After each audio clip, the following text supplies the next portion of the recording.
I'm alive when I'm basic. Going to the sky in a spaceship. All the hard times I face it. I've been on time when I strive for the greatness, yeah. You can't stop me now. I just wanna make my family proud. I can't call time out. I just wanna talk right to the crowd. We run it up, we can't lose, yeah. I walk a mile in my shoes, yeah. Don't press the button, can't snooze, yeah. There's nothing that I can't do, yeah. We up to something brand new, yeah. We live it up like a cruise, yeah. We up, I see all the views, yeah. We going up in the go up in a spaceship. See the whole world in a spaceship. Go up in a spaceship. Feel the whole vibe in a spaceship. Go up in a spaceship. Make go skirt in a spaceship. Go up in a spaceship. Make go woo in a spaceship. Hey, going so fast, running up that bad, fill it up, yeah.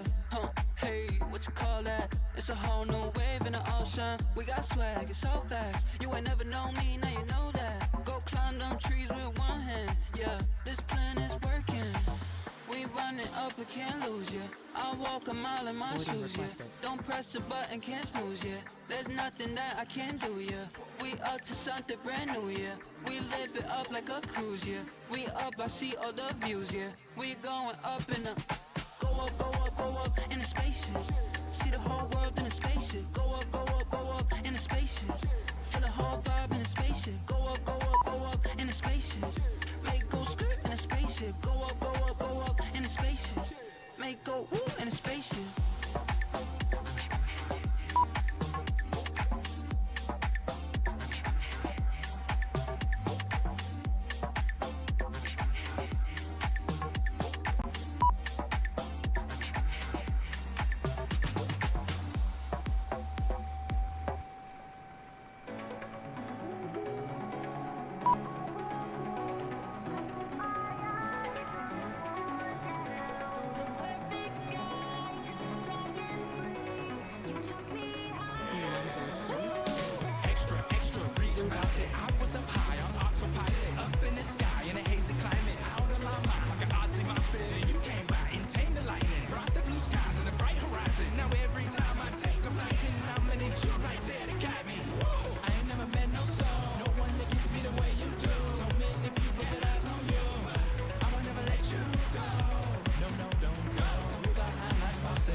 You need to know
Oh, hello.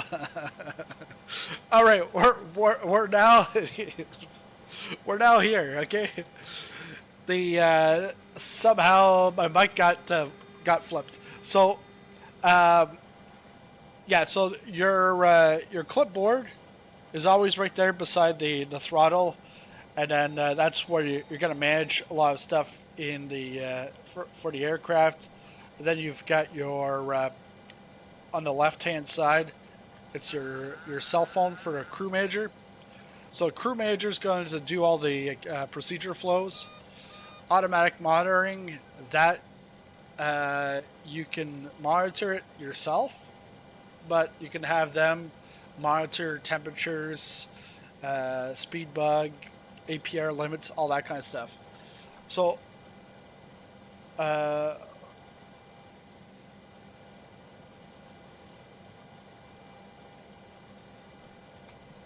let's see. So yeah, you've got your crew manager, and then your EFB, which is the clipboard. So the we're going to be using the CIVA INS. The thing with that is it's not made for RNAV. RNAV is more advanced technology, and it's more precise. The thing is you can in a simulator you can still use it with RNAV.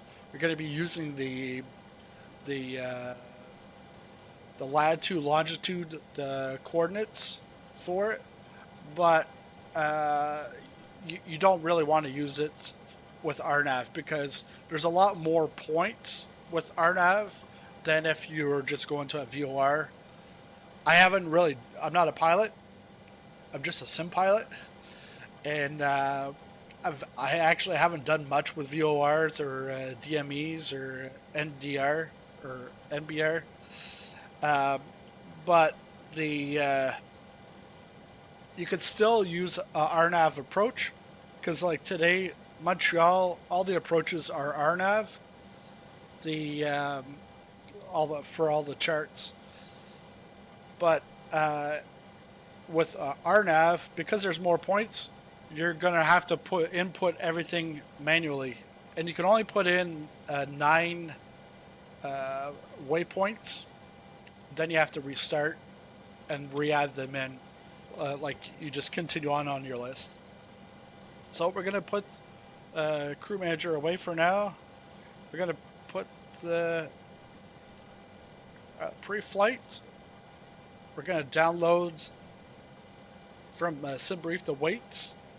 So that is all the flight load.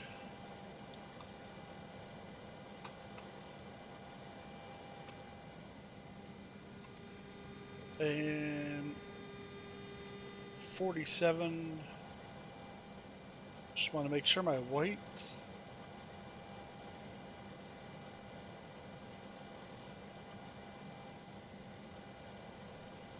Okay, we can press on play. It's going to load this up. You can always expedite it with the fast forward button.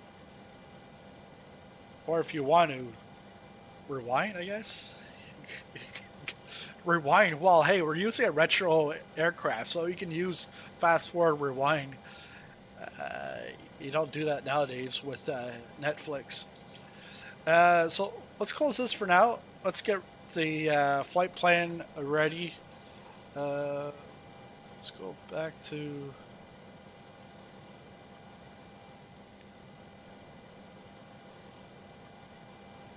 Let me know in the chat if you can hear me fine.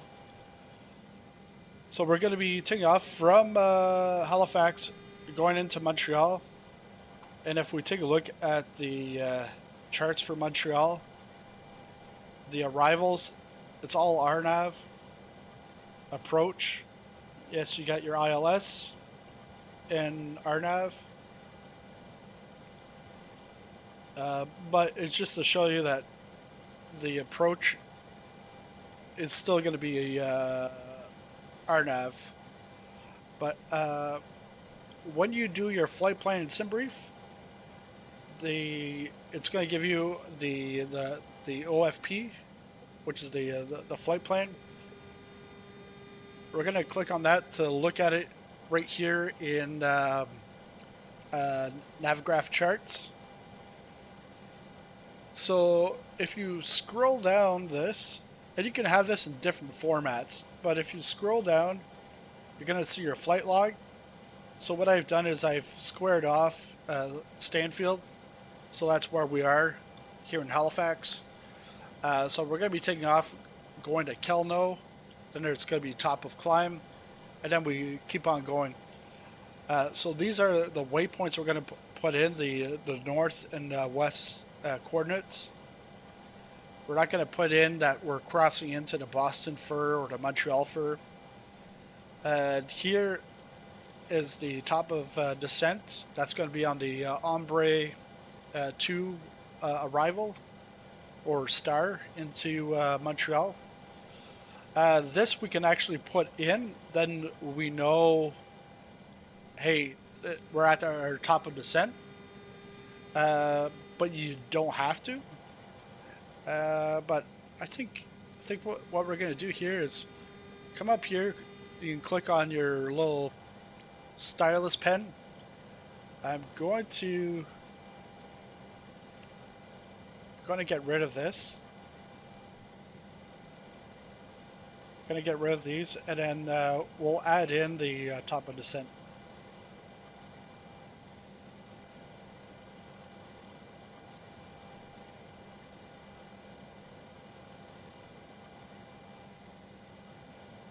So because there's 0 is your initial waypoint, so where you're positioned at the start of the flight, and then you've got 9 waypoints after that. Once you're done the 9 waypoints, then you go back to 1 and go through it again, and you'll see that during the flight. We want 5. And this is more so for us to remember what is what. Because if you don't write this down, then all of a sudden, like, you're mid-flight and you're like, oh, I'm at waypoint 6. Well, what is waypoint 6? Well, you know exactly. You can always have your charts up and then see where you are, and then you know, okay, well, I'm getting close to Kelno, so that must be Kelno. Or Goru. 8. 9, and then we'll start again here. 1, 2, 3, and then 4. But then once we get to Montreal, we should have the we'll go over to our nav radio, and that's going to be for the to catch the ILS. So that is good for now. Let's put that aside. Well, actually, yeah, we'll just put it right there for the moment. Let's go in, take a look at our INS. So to turn this on, just click, goes to standby, and then align. So to align this, we're going to go move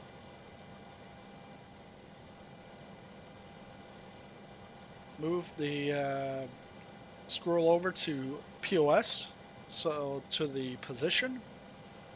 And then what we want is we're at parking coordinates. So we're at the cargo ramp, just at the bottom of runway 05. So we're at in the ramp spot 301. So that you'll see, you have to go into the positions and coordinates. That's where you're going to get these waypoints. So we're going to go north 4452.0, and that's in the way. We'll just have to make sure that the that it's back. So here, your initial position is going to be on position 0. You're going to put 2 for north. Then you're going to put 4, 4, 5, 2, 0.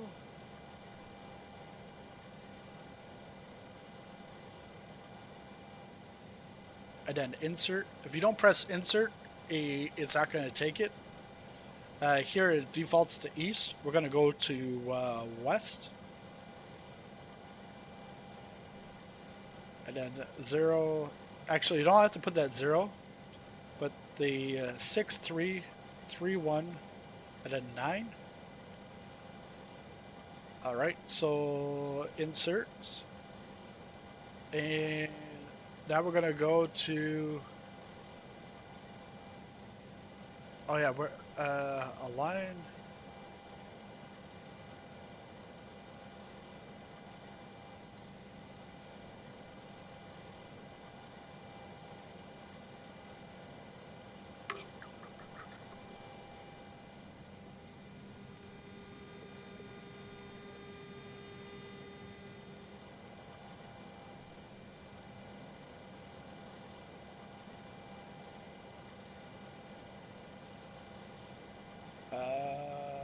It's asking me to do this again.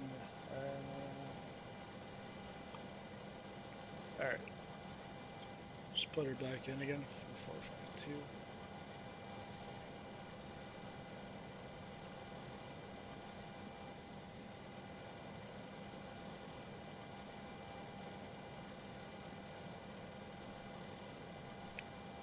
Put it a standby.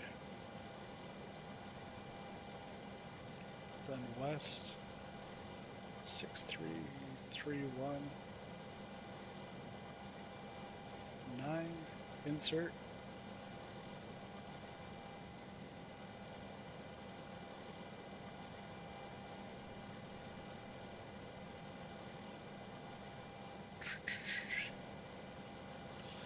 That battery, that's completely fine.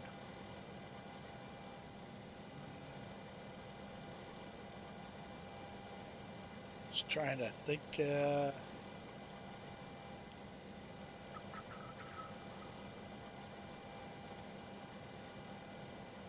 on Align. What am I missing here?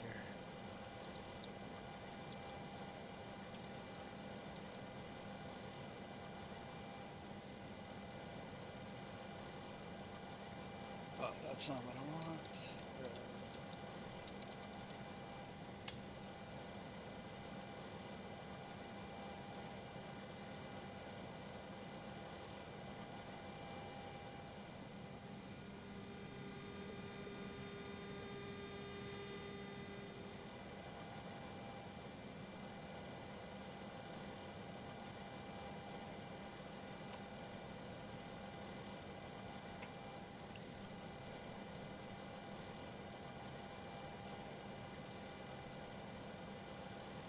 Because it's not aligning right now.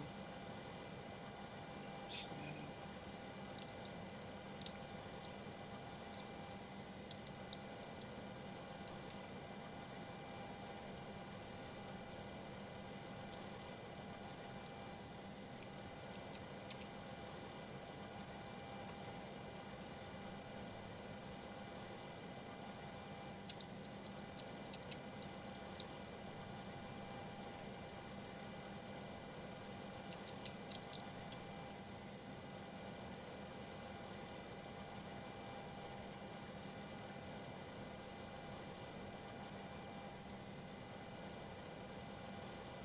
just going into the FSS documentation.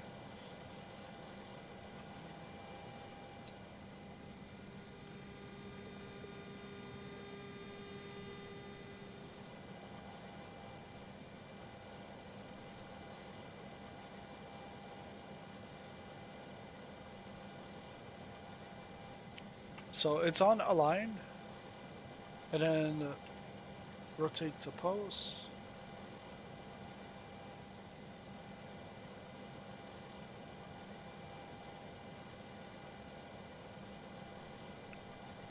But I've done that.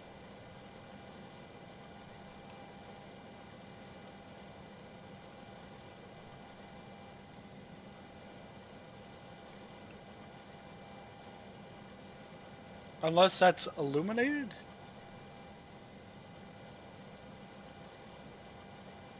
Alright. I guess it's illuminated. So then here we'll go to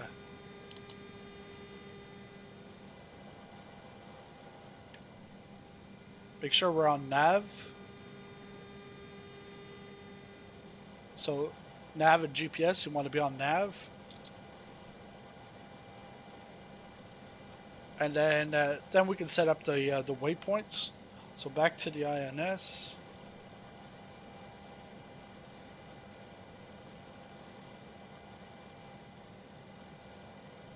And then move over to 1. Oh, yeah, move it over to nav.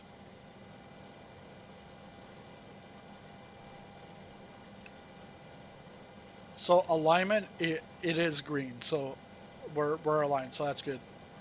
Go over to nav, and then because I was waiting for the timer to come to drop down to, because you'll see it'll be like 9.5 over here, and then that 9.5 will go down to 0.5, and that means it's fully aligned. And while it's aligning, you shouldn't be putting in any other waypoints.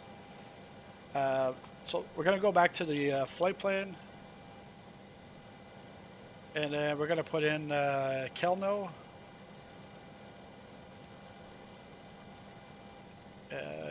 Kelno.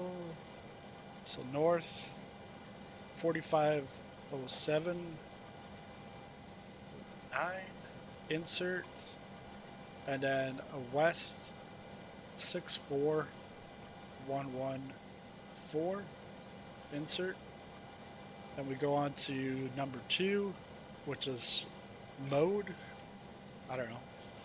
That's how I'm going to pronounce it. 4522 decimal 6. Insert. And it's very easy to mix these up. If you mix them up, or if you miss, you put in a 3 instead of a 4, well, you could be going to Tokyo rather than San Francisco. Like, yeah, so you just got to watch. You got to be very precise. 6639 decimal 4. You see here? If I would have entered that, that's not good. So we're going to clear that, because we're missing a 1.6. Make sure that it's over onto west, 6639.4. Now we're on to waypoint 3. And so we can go up to 9, and then during our flight, once we get to about 4 or 5, that's when we're going to then put in the next ones after that. We're on to 3, so 4, 5, 5, 2.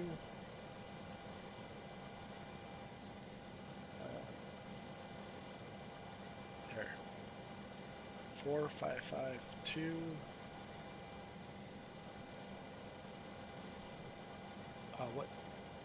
What am I looking at? 4, 5, 5, 2. We're on to number 3, so it's 4555.5. There we go. Insert. West 70508. Insert.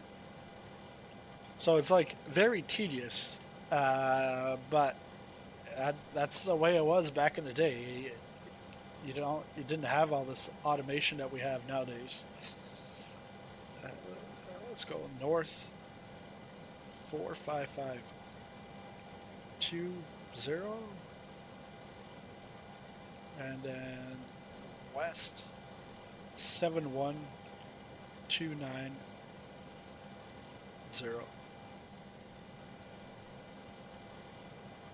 And then number 5, that's going to be our top of descent.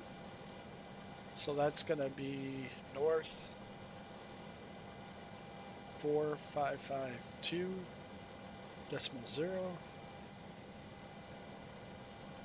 west 7130.4.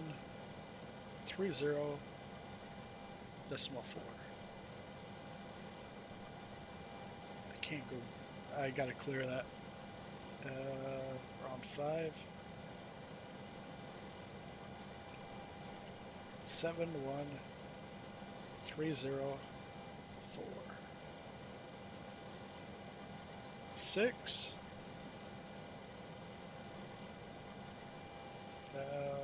4549.0.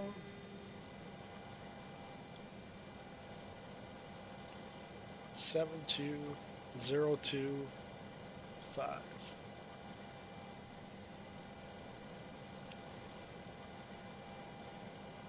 Then we're going to 7 north 45470, and then west 72229. Number 8 north 45453, and then west 72400.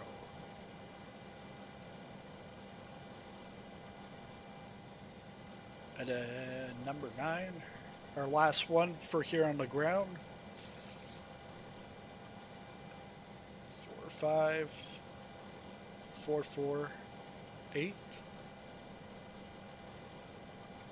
and then west 72457. 72457. So yeah, you can see there it takes some time. It's tedious, and that's why you don't want to have a lot of waypoints. The more waypoints, the more stuff you got to enter. And then what we can see here, just to make sure everything is good, is if we go back to number 1, here our distance to number 1 is 44 miles. Move over to,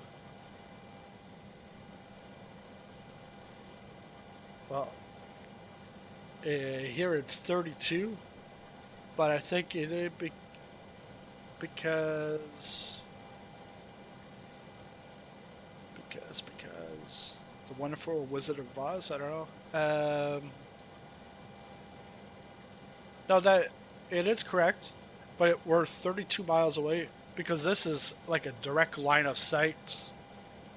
Like, although you're not going to see it, you're not going to see Kelno, but it's direct. And I think here,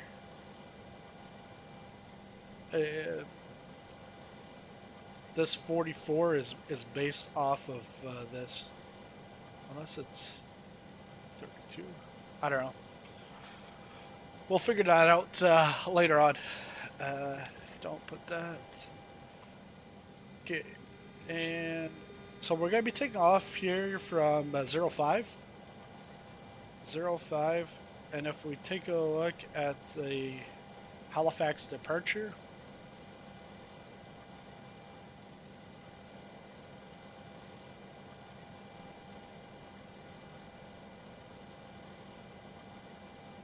so we're going to go 053, and then we're going to turn left to Kelno.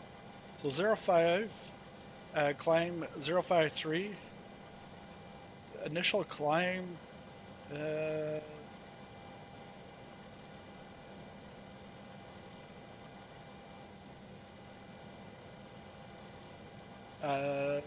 2,900 is the safe altitude within 100 nautical miles. All right, let's get the rest of the aircrafts ready. Let's close that off. Let's see what you guys are saying in there. Morning, fella. Got it in.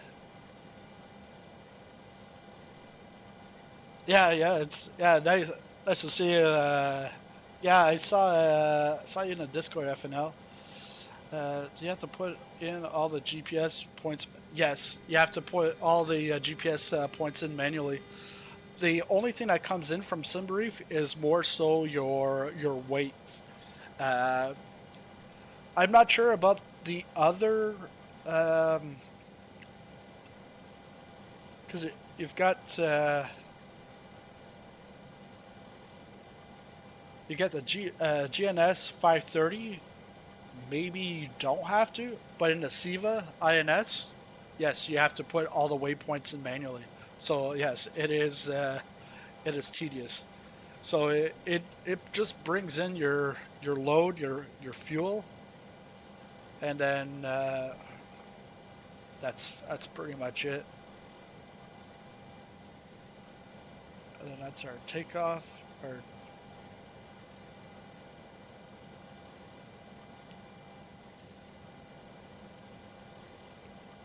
Okay, so that's good. I just want to double check, make sure that I've got this set to actually work. Yeah. Okay, so we're on nav, and but these waypoints, it's just gonna follow each other. If you end up that you have like a VOR in between, well then you're gonna have to set your radio for that VOR, get to it, and then you can always click on waypoint change.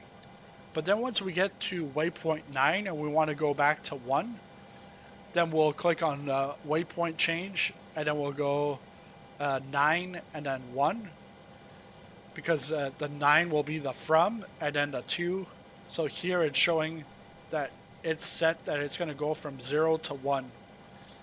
And up here I've just got the distance and time, but you can also take a look at the winds, desired track,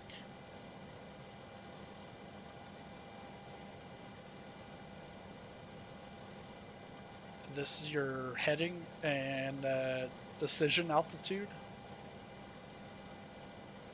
and then this is your track and your glide slope. Okay.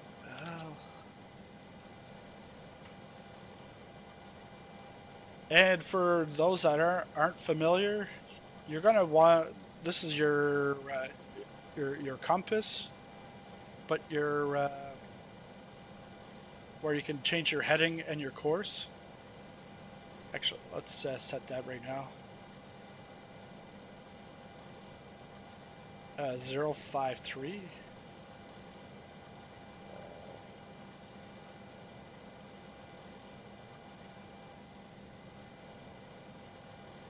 So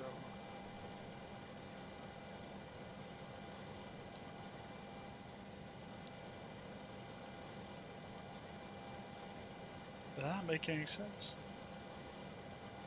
And then the course.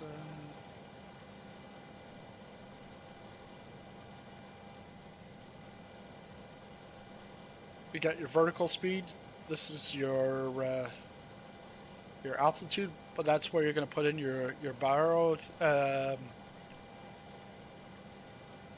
then this is your radial altitude for the your decision height once you get to Montreal. And then here it's all three engines. You got your pressure ratio, your N1, temperature, N2, and then your fuel flow.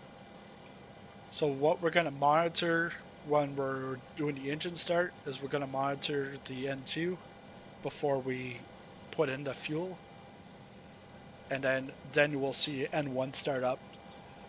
Okay, I do have, and then you'll see here, once the pressure for each engine is up to par, all these lights are going to come off. And really with any of this, you're going to see lots of big orange lights, and those lights will go off when that thing is set. So emergency lights haven't been armed, so we're going to do that. There, lights off.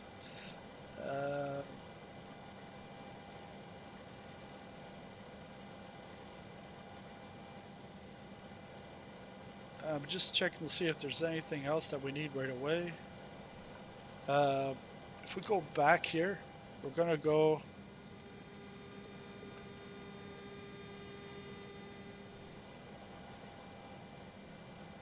We're gonna get the before start. Get them to get that started. And you'll hear things are going to just, you're going to hear the clicking and everything. They're not going to say what they're doing, but you'll be able to see, like, they're doing different tests.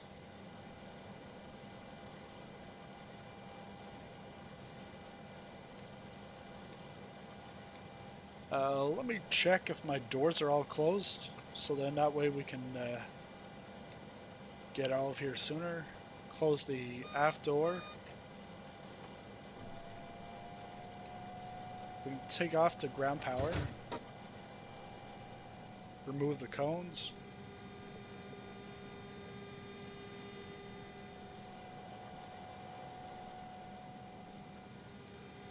Pre-flight. We're all set here.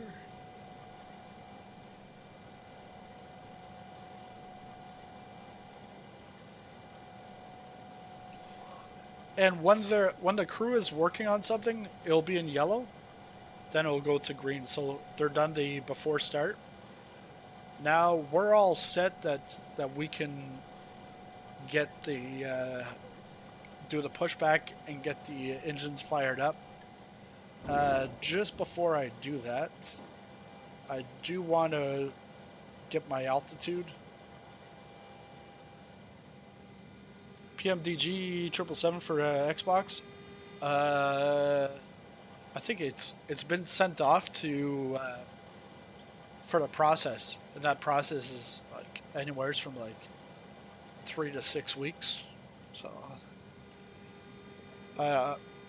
Samuel, I would just monitor PMDG's forums for that, but it should be coming in the next couple of weeks. Let's get GSX.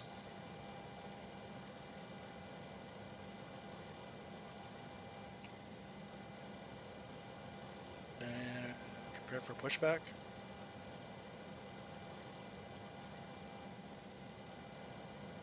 Oh yeah, I want to my altitude.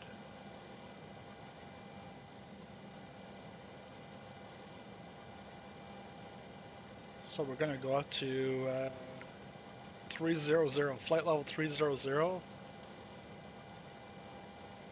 Obviously, if you're using ATC, you're going to want to put the... Hello, Captain. We are ready for pushback. The altitude you're cleared to. If you click on the mode, it's actually going to change it to hundreds instead of 1,000. And actually... we'll leave it like this because we're good out of runway 5 at Departure checks completed. Bypass pin inserted. 2,900.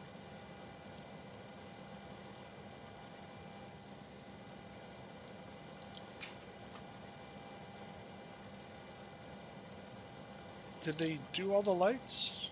Let's see. The lights that we need. So navigation's on, beacon's on.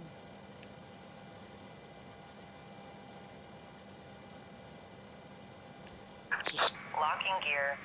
take a look over here.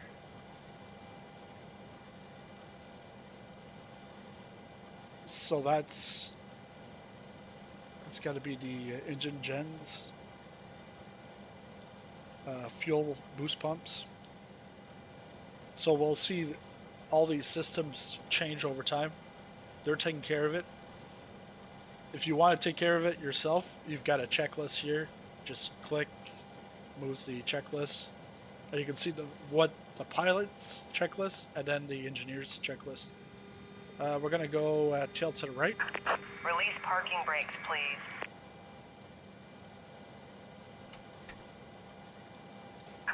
Commencing push. All engines clear. Start at will. All right, so we're ready to start the engines. Let's go up here. Gonna start.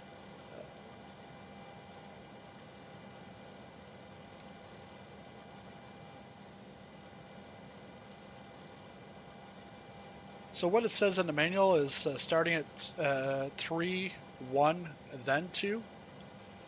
But it's like pretty much different companies will have different procedures. It's just like even a 737 normally do engine 2 on the right side, then engine 1, but some do it 1, 2. I'm just trying to get the windows to open up.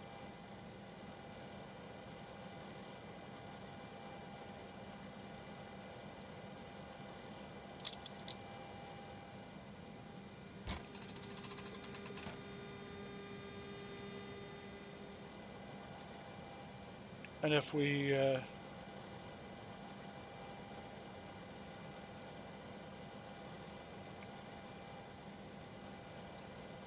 so you see N2 is about 25.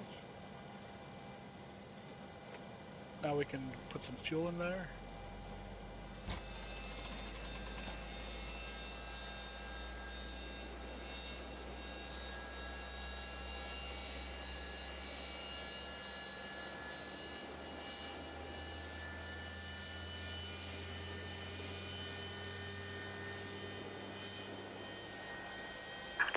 Please set parking brake.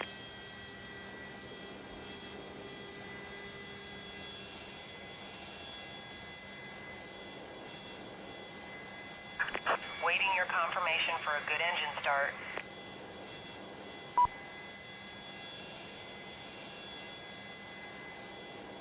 All right, go up and get number 1.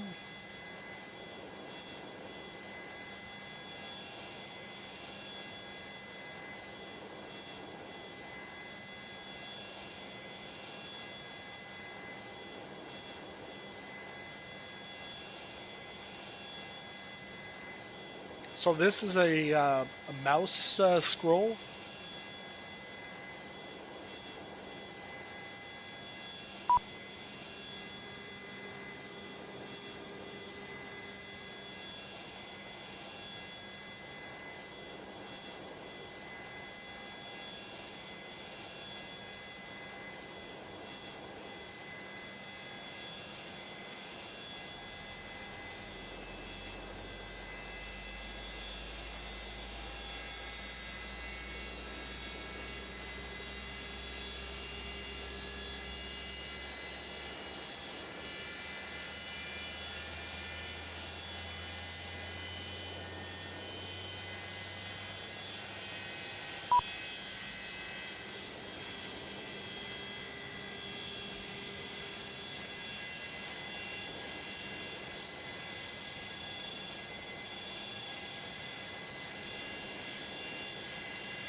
Okay, so let's get the last engine started.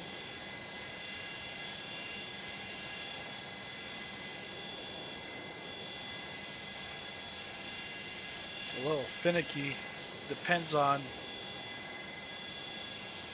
how you approach it.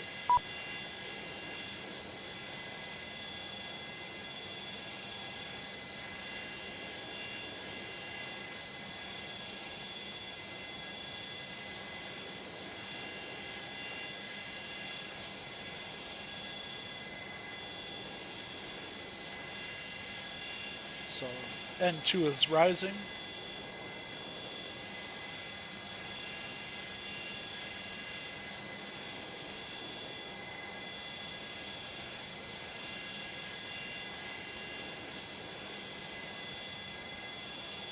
All right.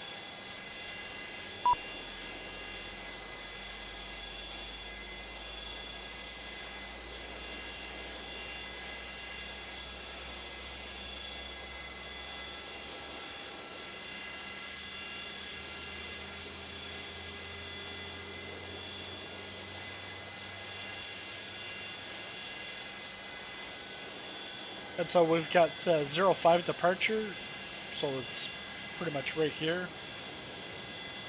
053 is the heading.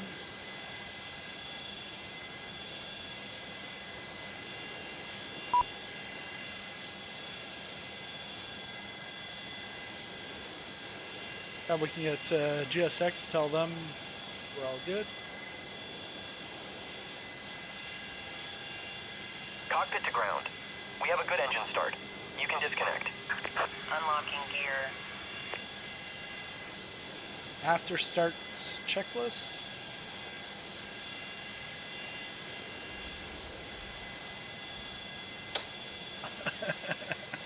Landing gear up? What?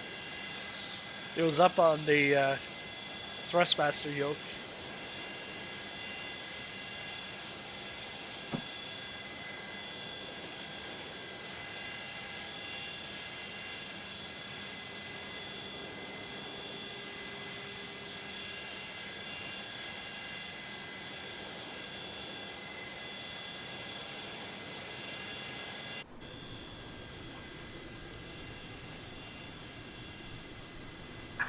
Tow truck disconnected.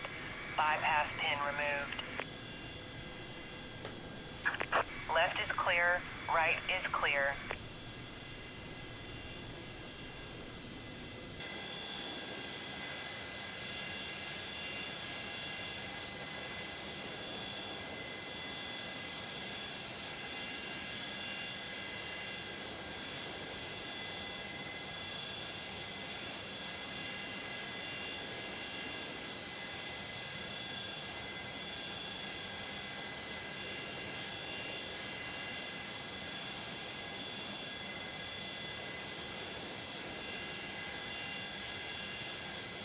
Alright, have a good trip. We'll close up the windows. And then we're going to hope for the best here. Yeah, so really the clicking point is that little latch right there, right at the back. So once you close the windows up, it's pretty quiet in here. It's loud engines when you're outside, but the front, yeah, it's not bad. So we got 32 nautical miles before we get to our first waypoint, which is Kelno, and then it's 999.9 for the time, and that is because we're not in the air. Once we're in the air, then it's going to predict how long until we get there. And that's on the distance time. We can take a look at the wind.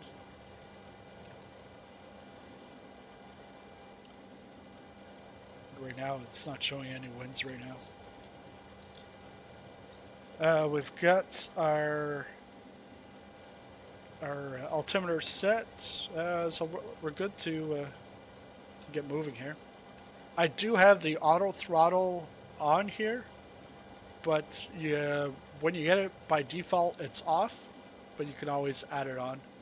The auto throttle is different than like a 737 or a 777 because the auto throttle is meant for in cruising and then at in descent, and that's about it, not on takeoff. Alright, let's get the park brakes off. Start moving.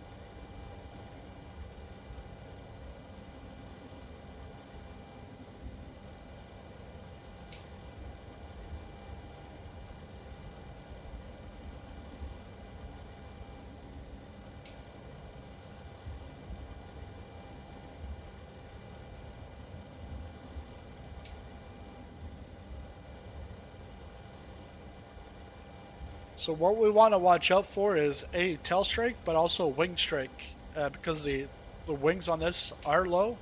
So we're definitely going to watch out for that.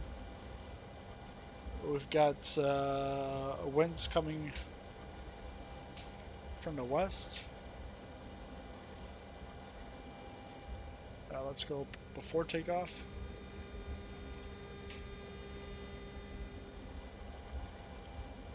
Flaps. Flaps 15. I think they've already set the flaps. Let's go. Let's see. Yeah, flaps 15 is already selected. Good.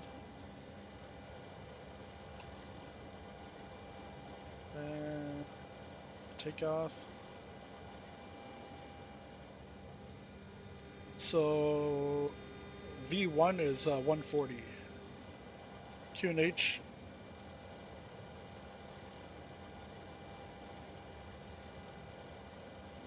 Two niner one, but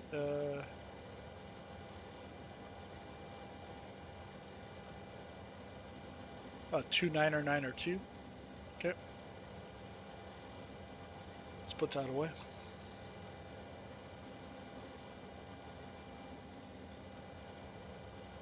And they've got all the lights on.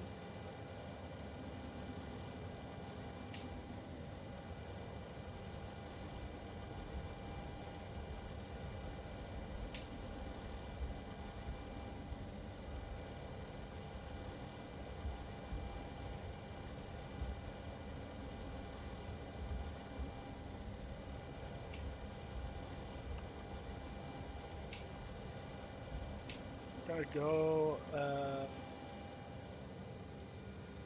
turn this on to heading.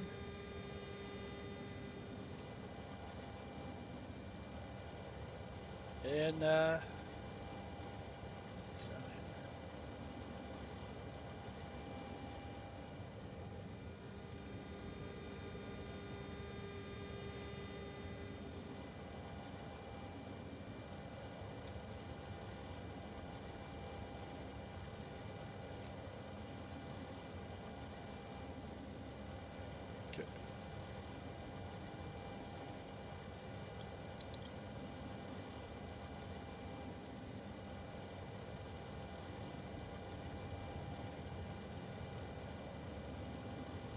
RTO's already taken.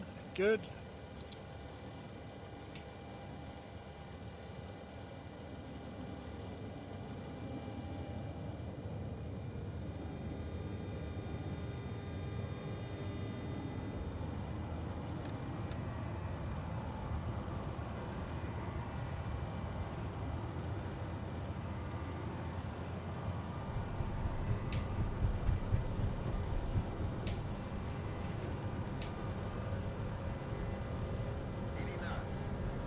knots.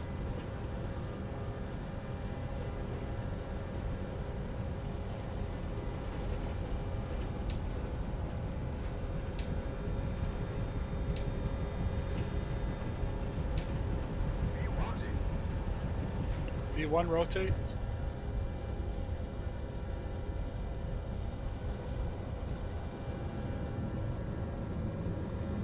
Positive rate, gear up. Not sure why it picked up a lot sooner than that.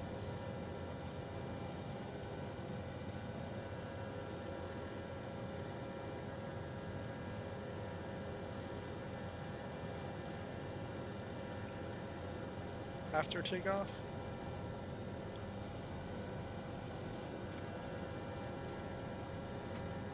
Bring this down to just under 10. About 7.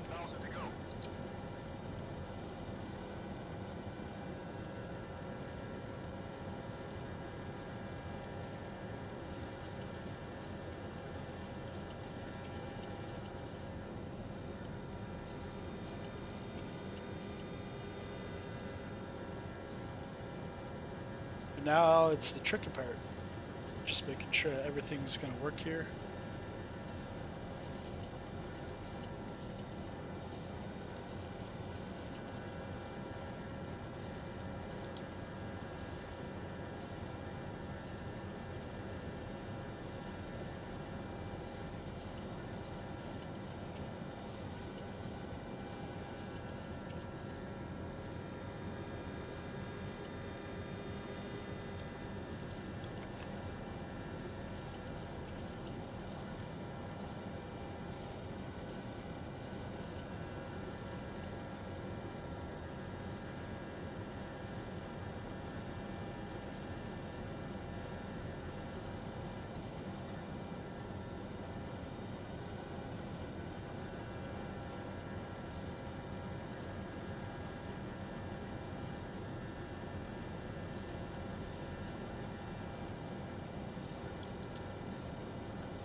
Okay, we can put that away for now. Gotta get my chart.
So we're gonna climb it to 2,000 feet.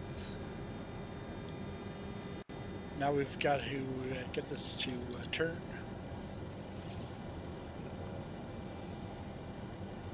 We're at 5,000.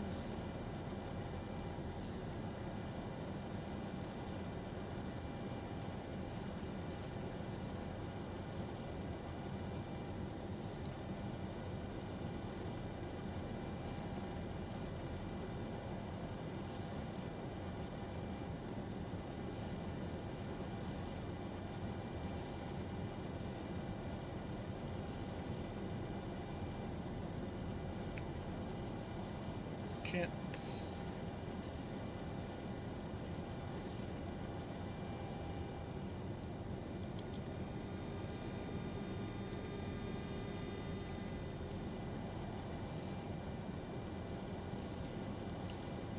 Now we gotta turn to Kelno.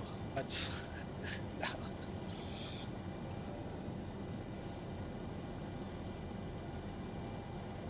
So it's on nav.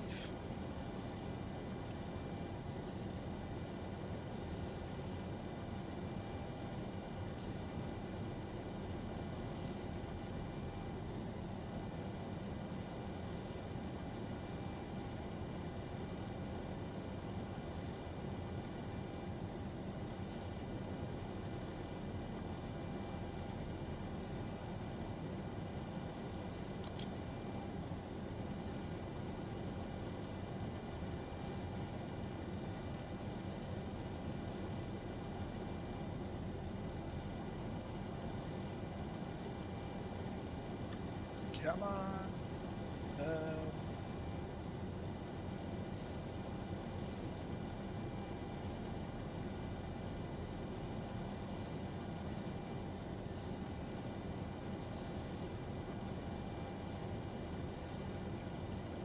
But the speed is quite slow. I think it's probably because we're climbing too quick.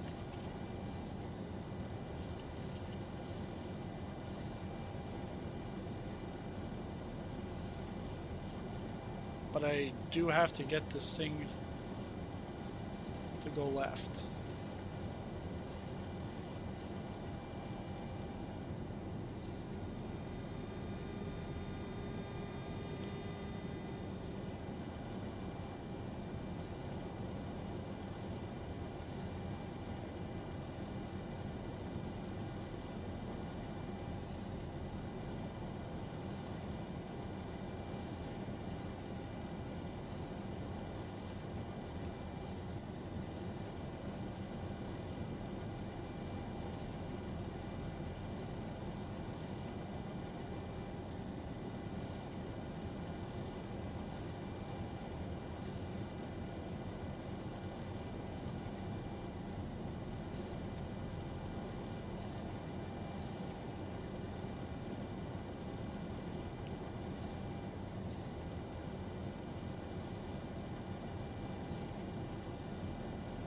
We're getting further and further away.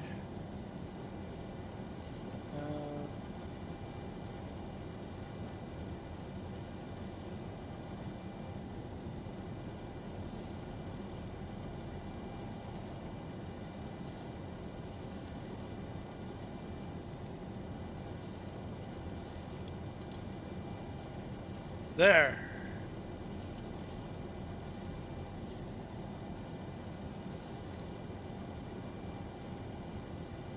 So that looks like the aux nav.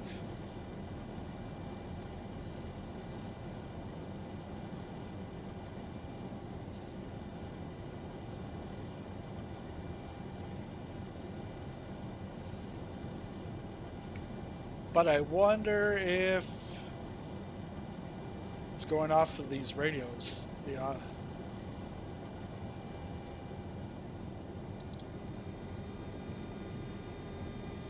We'll see very shortly.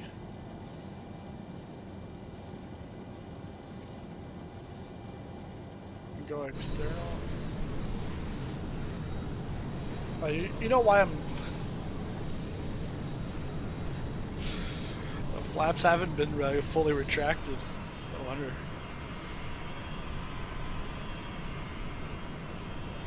Hey, this is my first flight. Yes, I had it over the weekend, but I was pretty much just on the ground looking at stuff. It's my first flight. Don't judge. But if we take a look, we're now on our way to, looks like we're on our way to Kelno. Once we get to Kelno, we'll see that the switch over from the waypoints, and that will give me confirmation that I'm on the right track.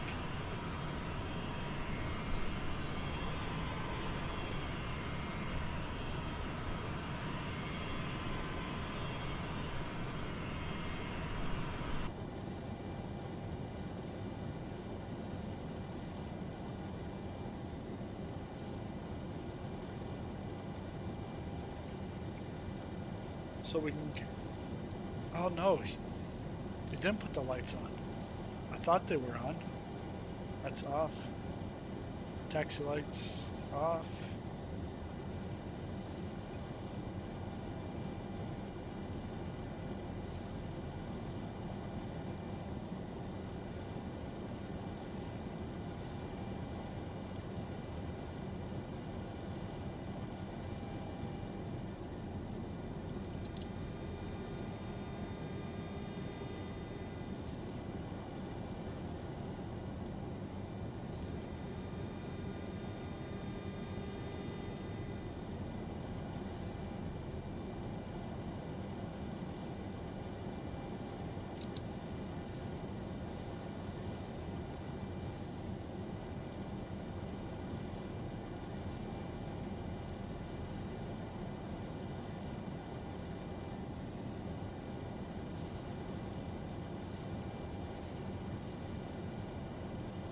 So yes, we're in the right direction.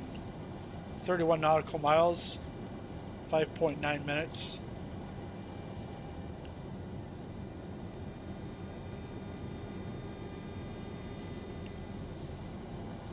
Now we're overspeeding.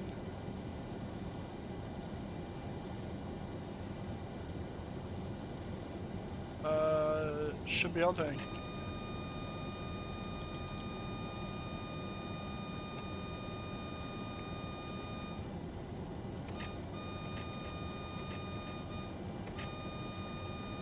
Oh, that's 17,500.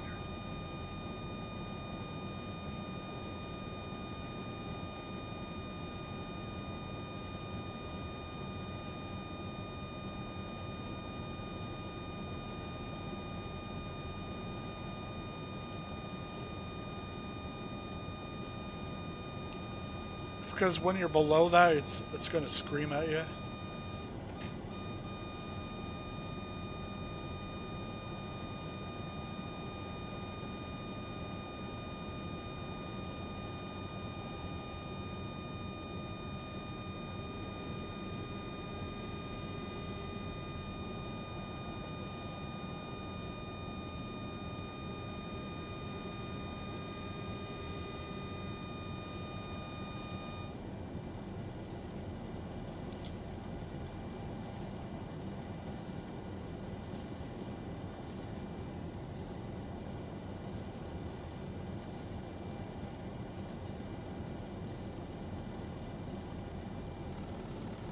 Now we're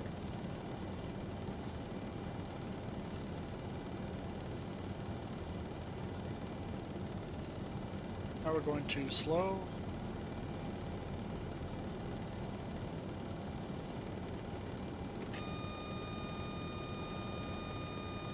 Auto throttle doesn't like that.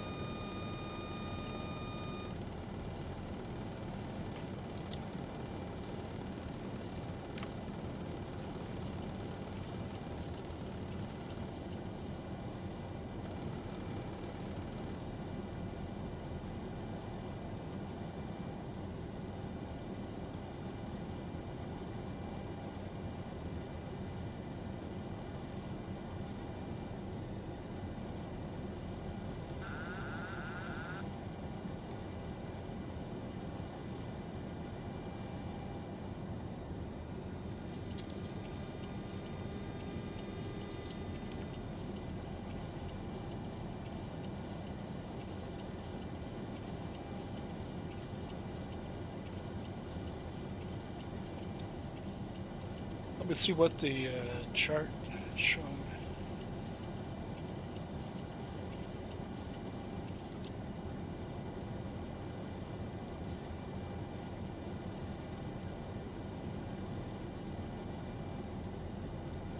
So chart showing us, okay, we're going to Kelno now.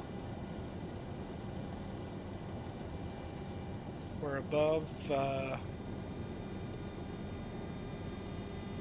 18,000.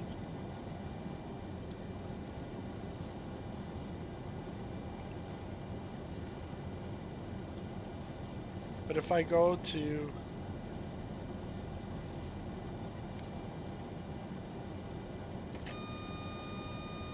auto throttle, it just wants to kill everything.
So yeah, at this point, you just sit back, relax.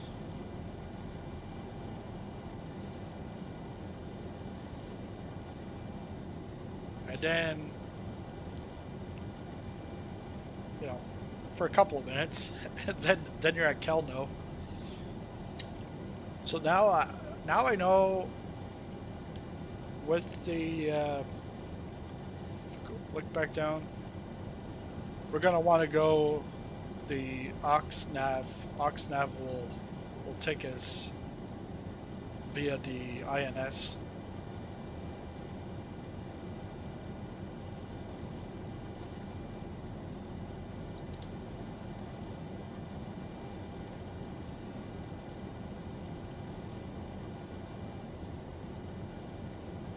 And the miles, that is for when you're using a DME2, and it's the first officer's DME2. So when you're using the nav radio over here,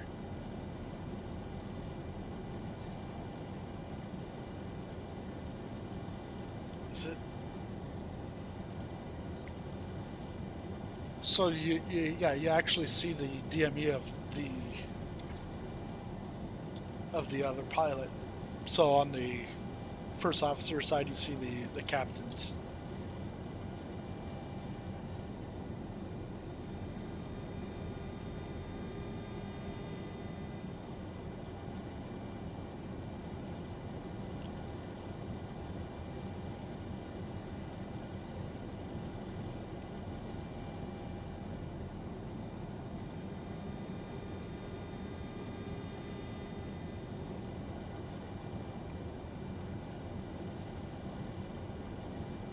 So here we can see now on the chart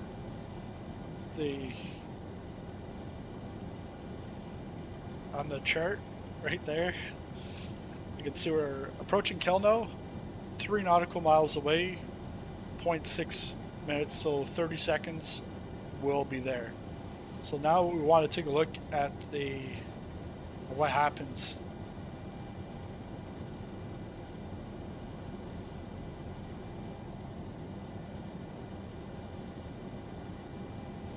There, it flipped. So now we're going to 2. Sweet. This is good.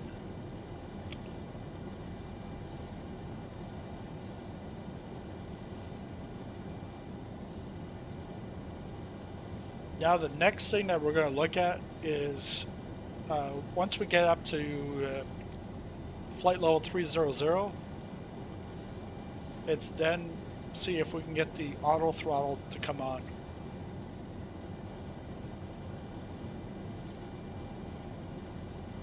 Because we're starting to level off a bit, and then the speed's going to ramp up, so don't want that to happen. Alt select.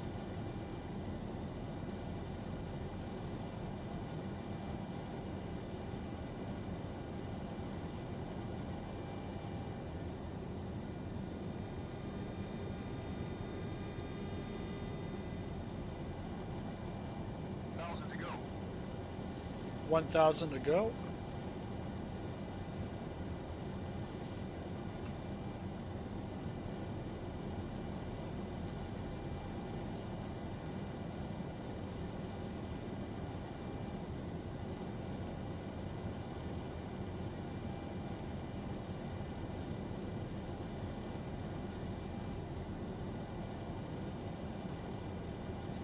All right, so we're on Alt. That's good.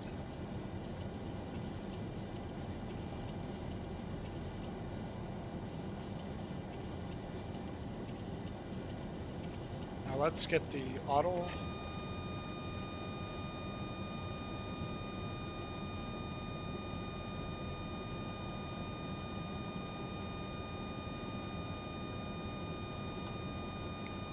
I've got to take a look at the manual because that should be fine.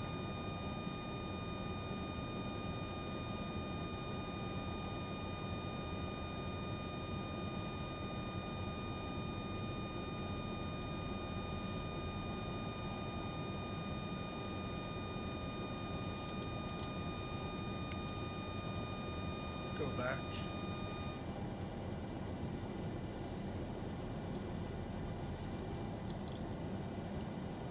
But I think the CRJ doesn't have auto throttle, so you know you've got to manage the throttle in that case. But here we do have auto throttle. It's not good for climb, but it's more so there for cruise and descent. But I'm going to take a look at the manual, see if there's anything about the auto throttle.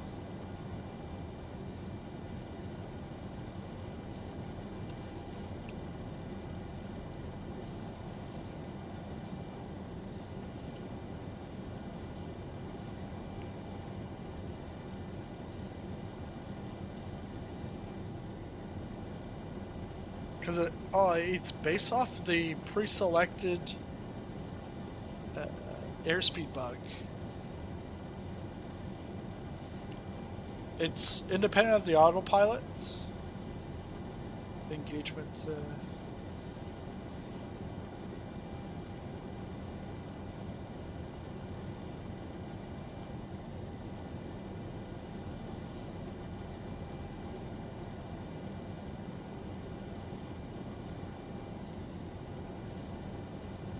There we go.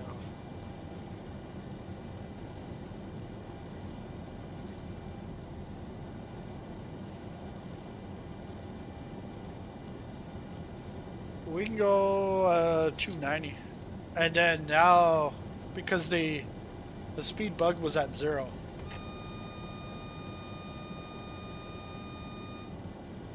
Now autopilot's on.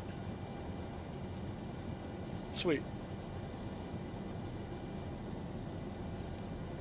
Not autopilot, auto throttle. And you can engage that also with the button right there. You don't have to do it on the glare shield.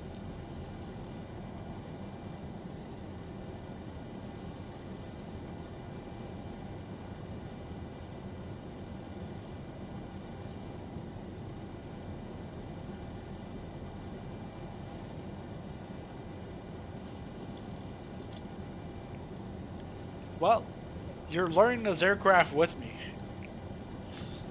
So, you know, even if I'm making mistakes, hey, you pick up on those mistakes and you can fly this a lot better on your first try.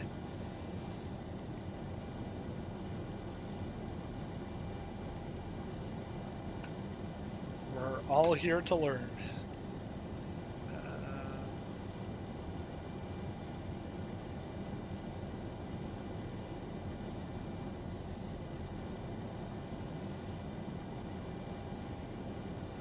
So now we see, we're now going 290. Ground speed's 367.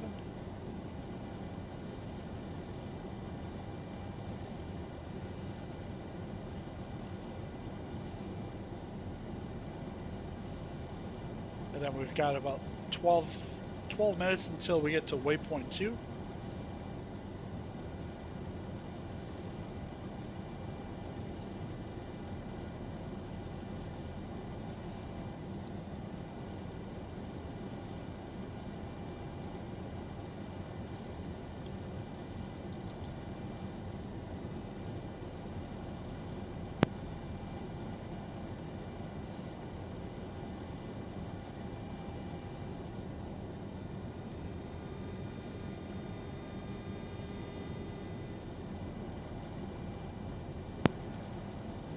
I'll be right back in just a moment here.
So this is going to be our descent calculation once we get closer to Montreal, once we get closer to our top of descent.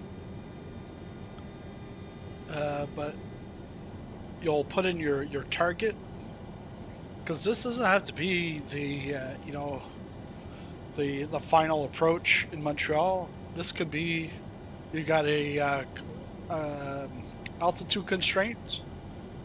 Your first one, well, you can put that target right away.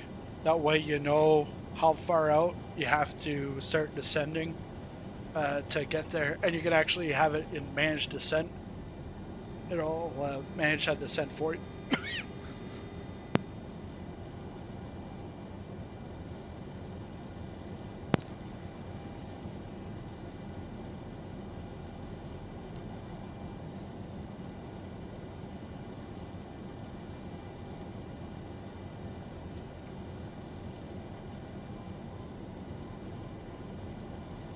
Hey, B3 Burner, greetings. Yeah, you asked a good question about the starting up the engines, 3, 1, and then 2. Like on the 737 or even like the Airbus, normally they do it like the right engine first and then the left engine. And I saw like on Reddit, because I looked it up because I was like, I have no clue. That's a good question. But it's because the captain's on the left side, starting up the engine on the right where they can't see it but they can hear it. Start that one, then the left one, because then they can always look over to the left and see that engine if there's anything going on. But when it comes to the 3 of them, I'm not sure why, one side, then the other, and then the middle.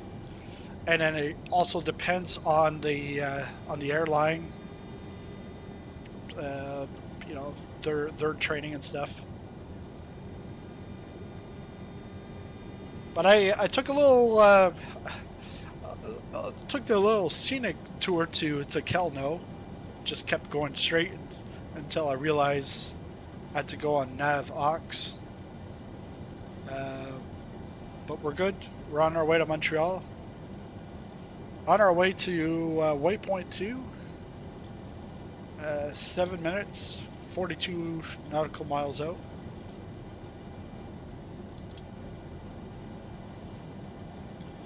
And I've got the autopilot on now.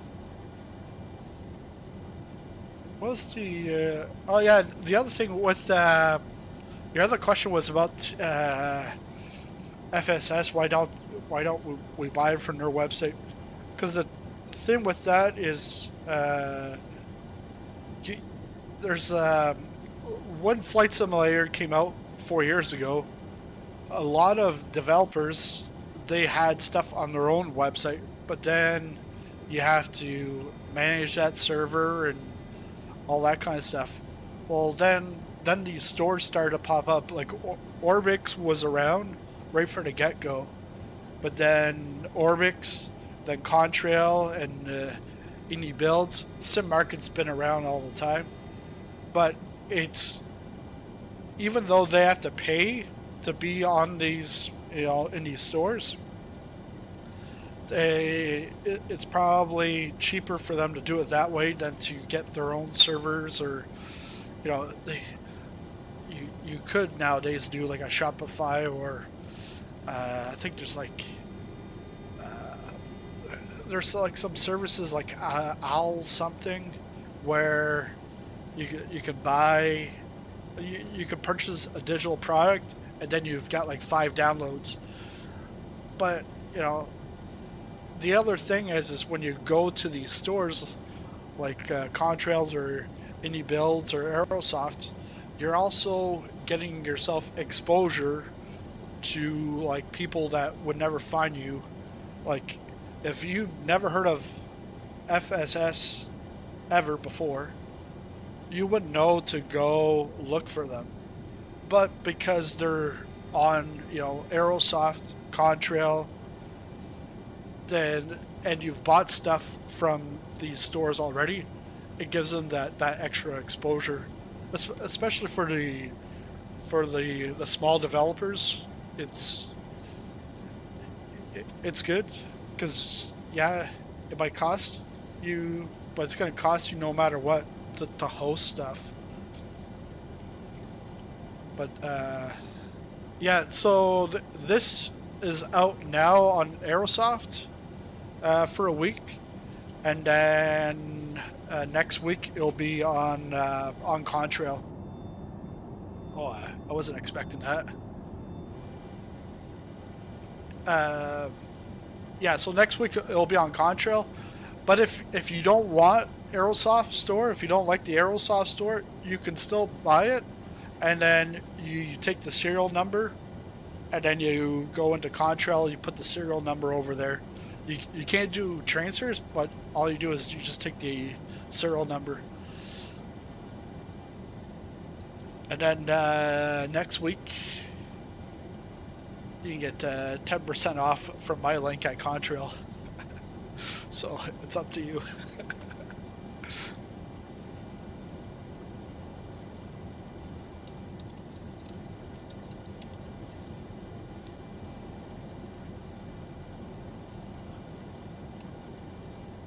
So we're on our way to waypoint 2. I think roughly about waypoint 5. Let's see, waypoint 5. Go in the OFP.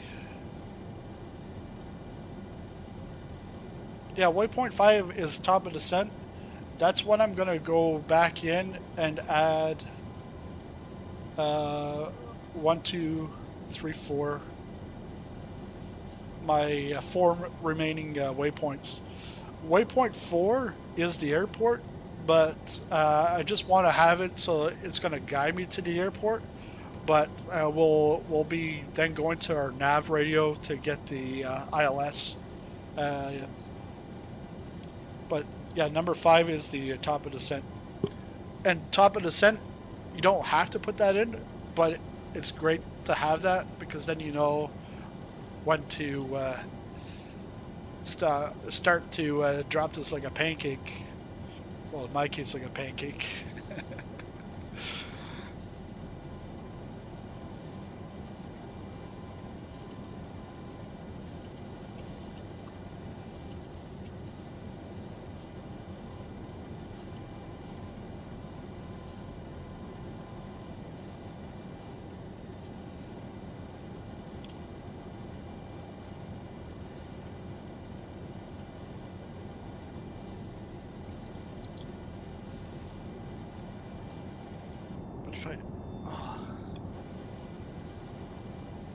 Yeah, because if I normally that would take me to look left, but it takes me into the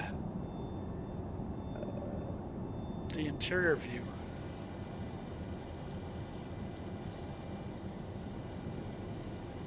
But if I go right, it takes me left to this view. But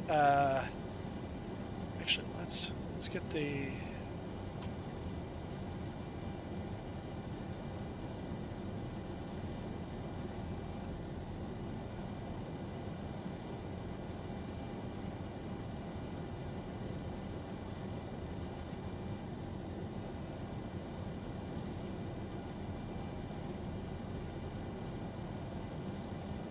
So we've just passed St. John,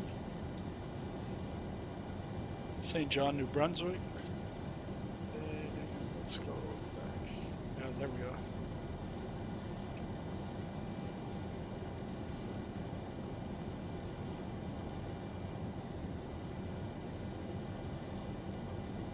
And this is live weather, live time. Because it's actually I can't see outside, but it was sprinkling this morning. It was raining earlier.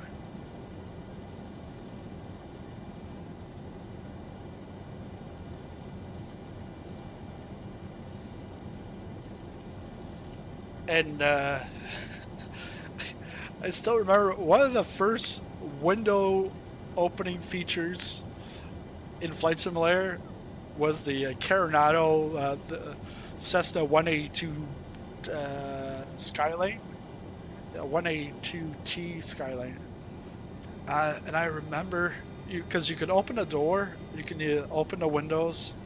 All the other, like the Asobo, Cessna 172 and 152, you can't do that. But in this 182 from Coronado, I remember taking off from, I think from Houston. and or no, Dallas Fort Worth. I was taking off from there, doing a VFR flight. I was at about 10,000 feet. Then I saw my brother was in the in the chat, and I was like trying to show off to him, like, "Hey, look, this window can open." And as soon as I opened up that window, boom, black screen. I was like, "What?" Because I had the damage on, which I never fly with anymore. Because it's like, if you make a mistake, then you got to restart all over. I'm like, no. But I remember I did that, and I was like halfway through my flight.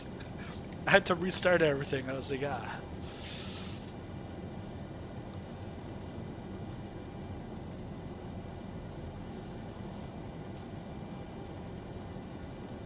So I'm not gonna open up the window at 30,000 feet. I've already learned my lesson. But we can go on the outside.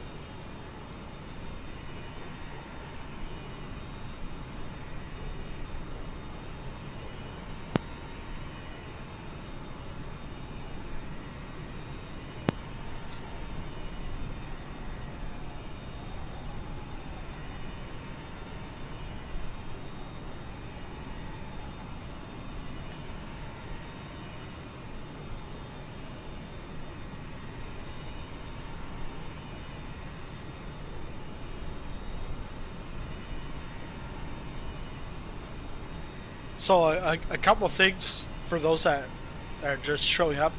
A couple of things to remember with this.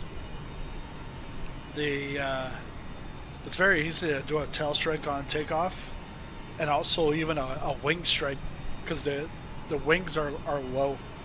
So you're gonna watch out for that. You do not need to use the INS. I'm using the INS today, but there is GPS, more like a more modern. So right now, there's the GNS 530, and then you got the CIVA INS. That's what we're using right now.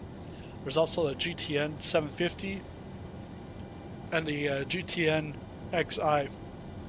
The GTN XI, that should be out in probably a month or two after bug fixing and stuff is done, but that will be more modern GPS installed, and you don't need the auto throttle, because originally this did not have auto throttle, and then they've got it. A lot of airliners have retrofitted the auto throttle, but the auto throttle cannot be used on climb.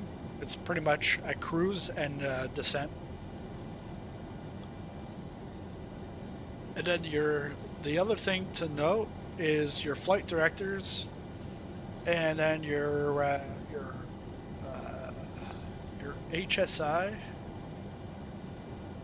and your autopilot are all three separate systems. So there's a lot of things that, in a 737, you press a button and it does everything for you, but it's not the case here. Because when you turn on the APU, it's just like a flick, and then you switch over to the APU gen. This is more complex. Let's see, electrical pump 2 is off, but I guess they're taking care of the back. I haven't touched any of this stuff back here, but you've got your fuel boost pumps. your engine gens.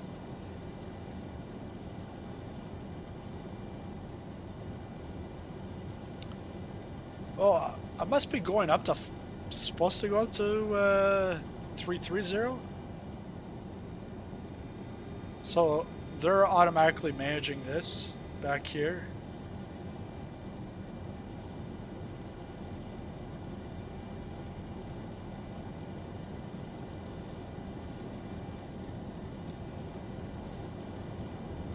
And then to get to the cargo, well, to get to the cargo, you just like go right through like that.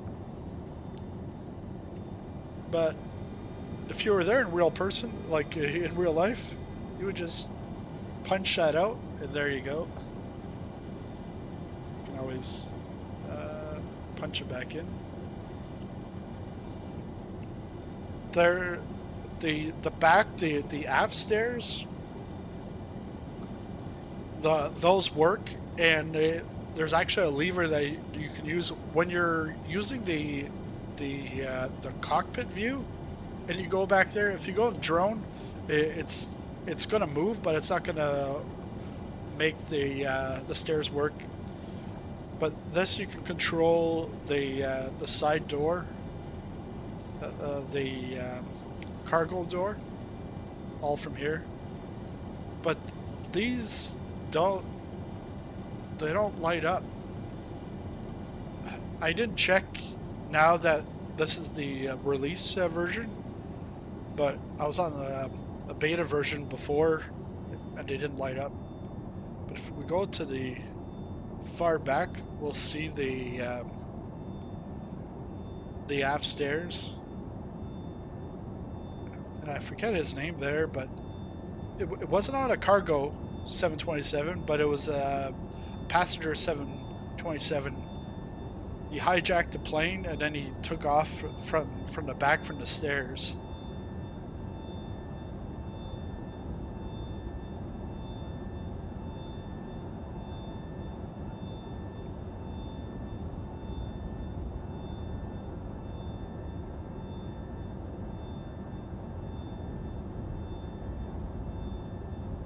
Come see the horses.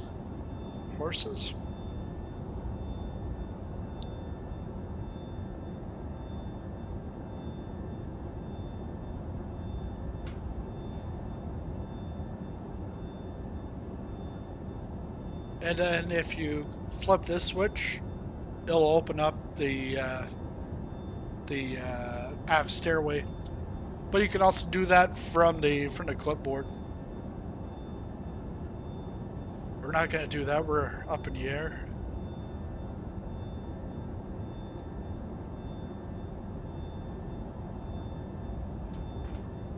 Closed, locked.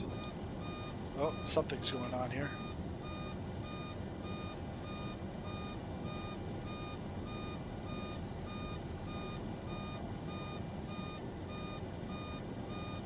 Like, we were just here.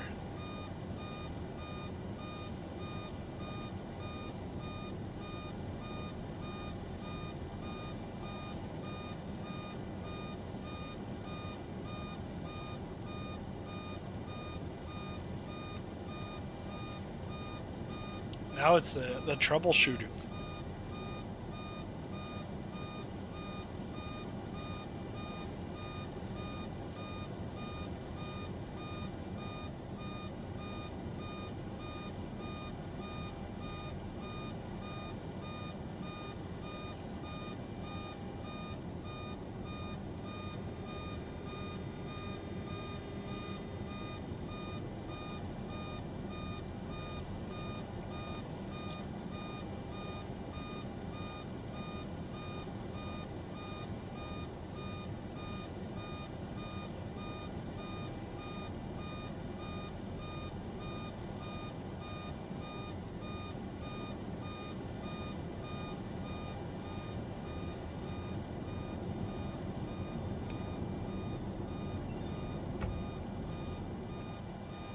Actually,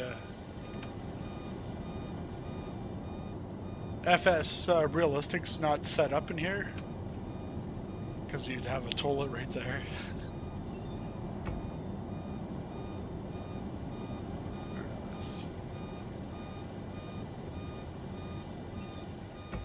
What's it whining about?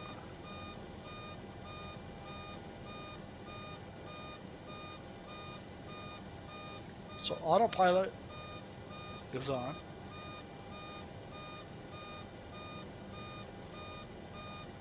It's on nav.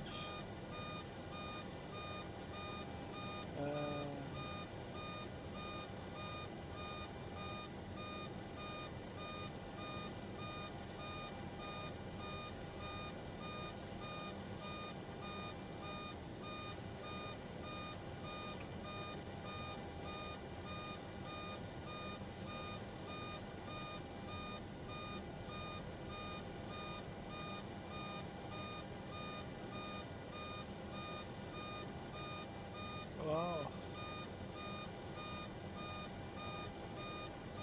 What's that whining about?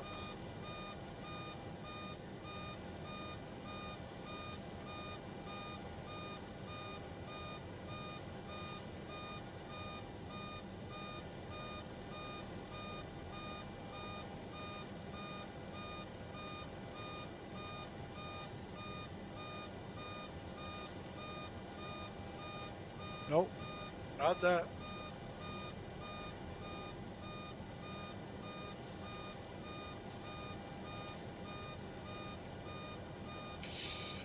Really.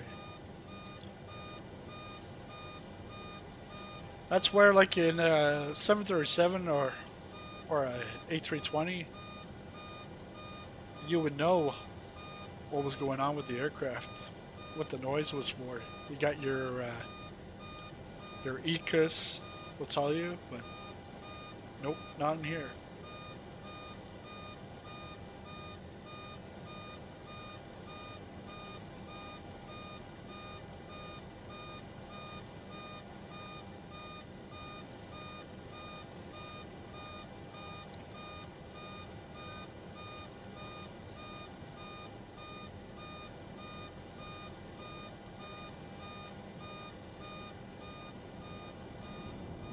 So it's definitely up here.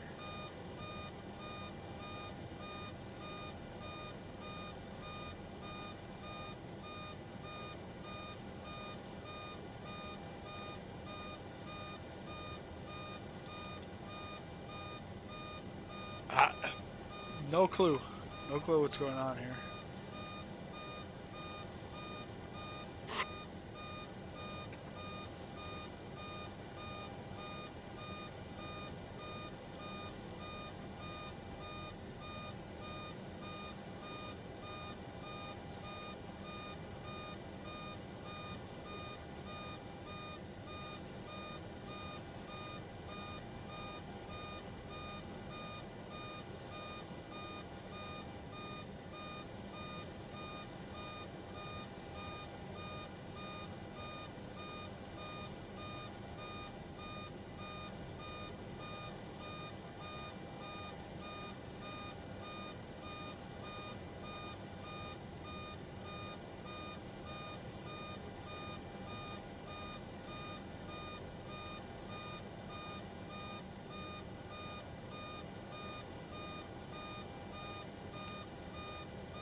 Well, it gives something to, try to solve on the plane.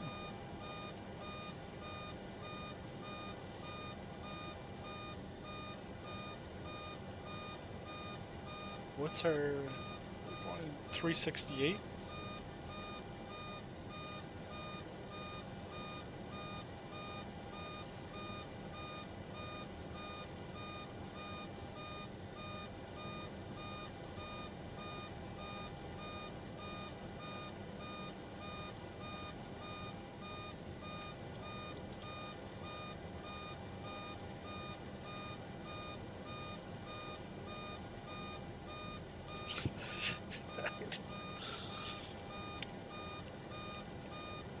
Don't know.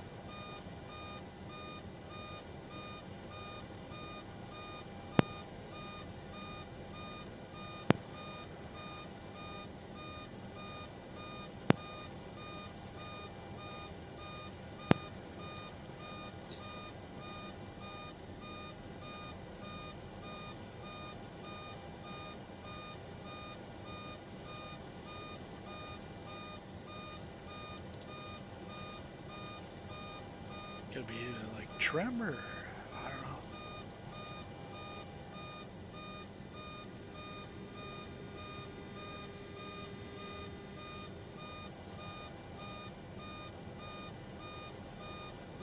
Everything looks fine.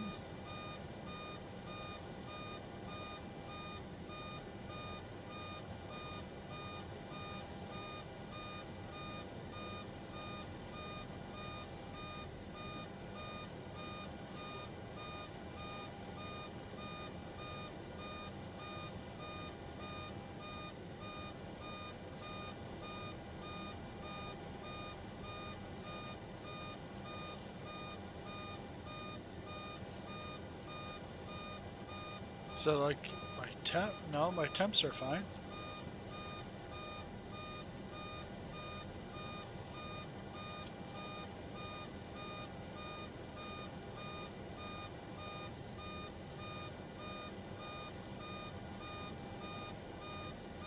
Because it's pretty much since I went to the back. Went to the back, looked at that door, came back and it was like beeping.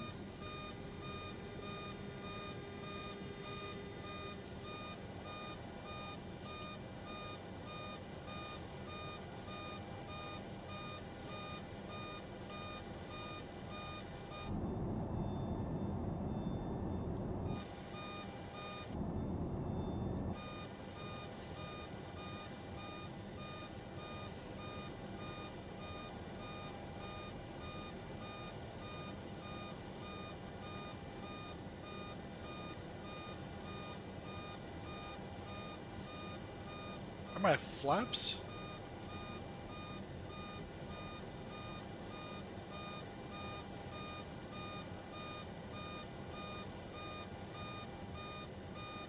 No, it's not the flap.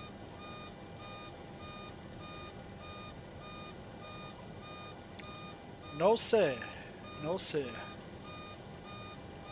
It's just annoying to hear it the whole time, but nothing's indicating to me what it is.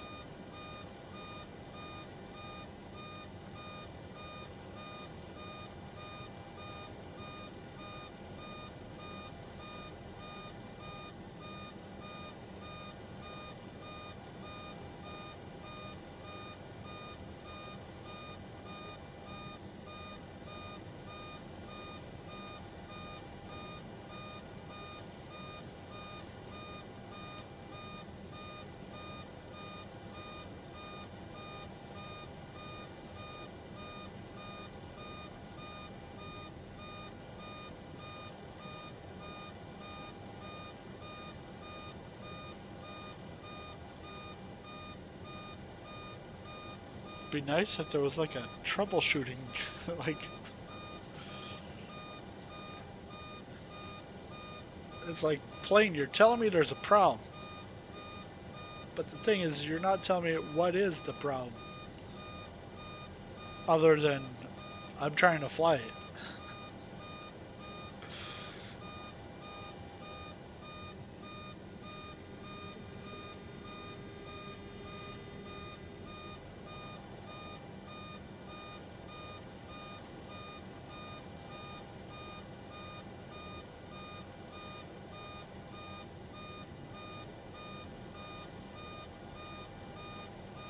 Oh, but I do see my altitude. Oh no, altitude is fine. It's just going back and forth.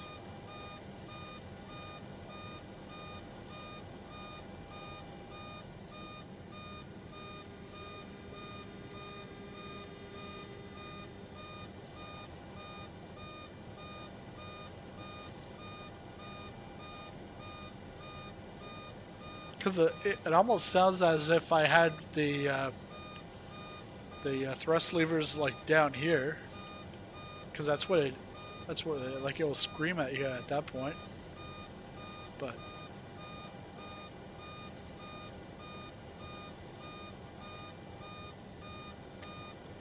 got no clue.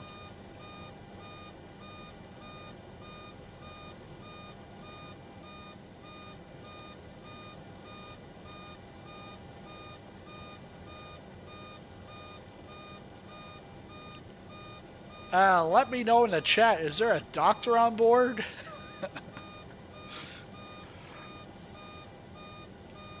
Because this plane is screaming. What's in the middle? Bottle transfer? Bottle discharge? Just like a, you know, like a F-16 or something who can jettisons.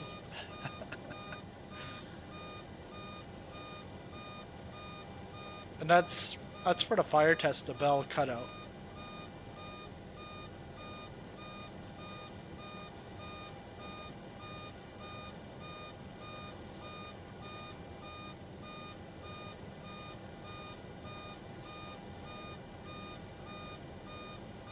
That's all good.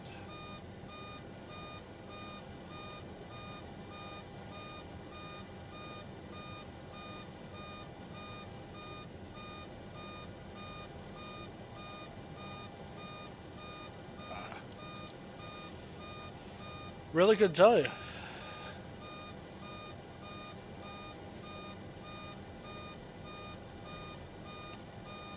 We're about six out from waypoint 3. Waypoint 3 is actually Odd Boss.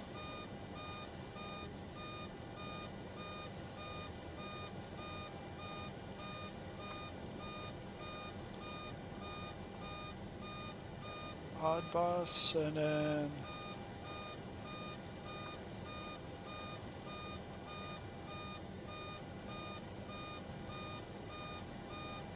yeah. Then we'll get top of descent after Ilaro, which is the first waypoint. Well, the first waypoint in the Ombre arrival star.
I like the delivery is not like super clean. Like the engines, you can tell like there's like oil marks and stuff. Even on like the wings and the bottom. Because like it's a retro aircraft. It's not a brand new aircraft. You know, it's not like the 777X or something like that.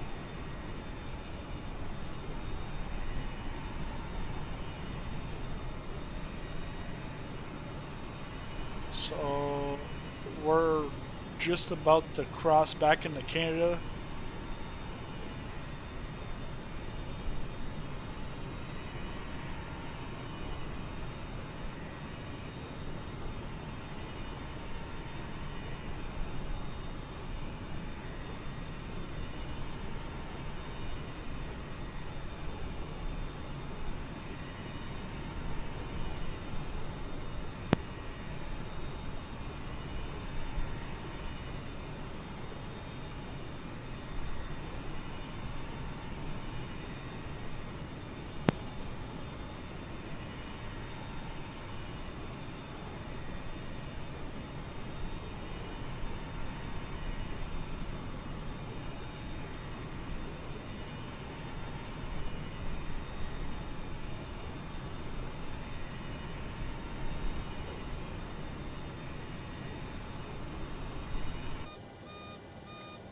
Still beeping.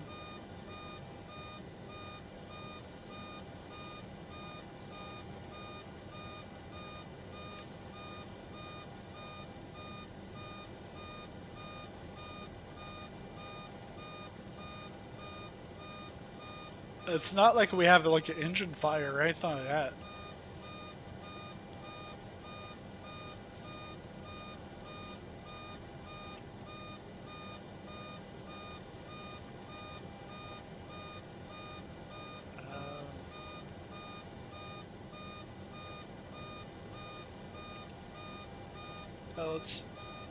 Let's get this information. We'll get our target. So this is a RNAV arrival.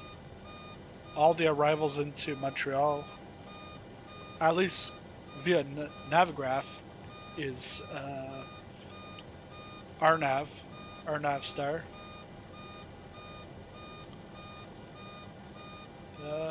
Our first real constraint is going to be here. We're going to want to be between 10,000 and 4,000. So we can put 10,000 feet.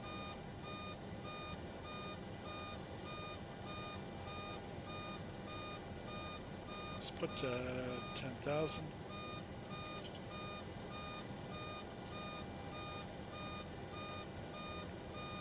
$62.8. That's going to be at Mer.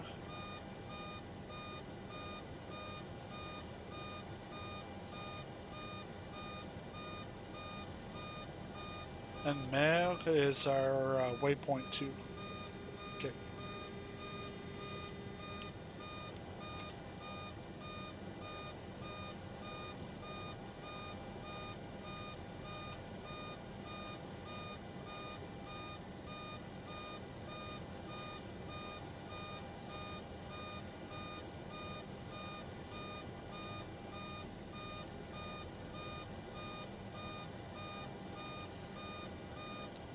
We're 4 minutes from waypoint 4.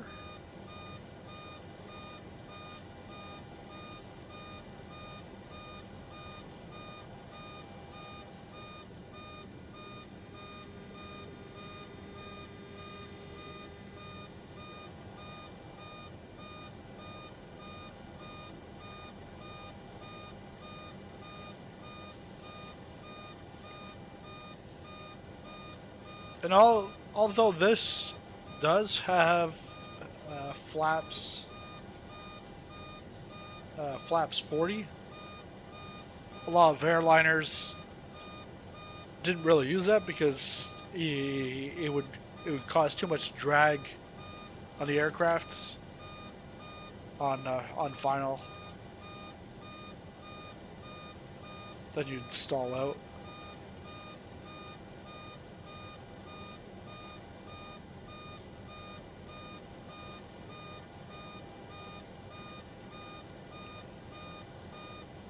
But if you know what this alarm is going off about, just let me know in the chat. That would be great. But you might be watching me saying, "Hey, I got this. How do you get rid of it?" Could help you. Not at the moment.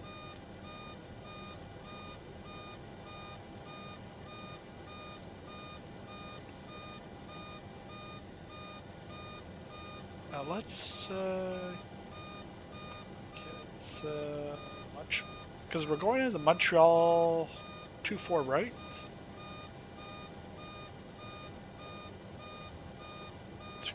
Right.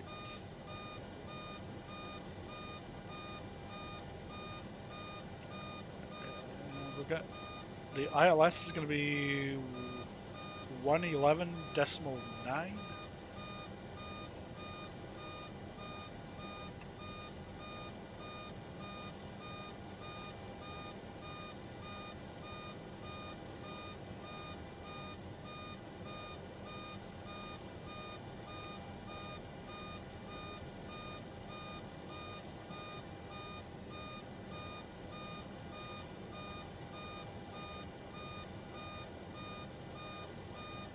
111.9.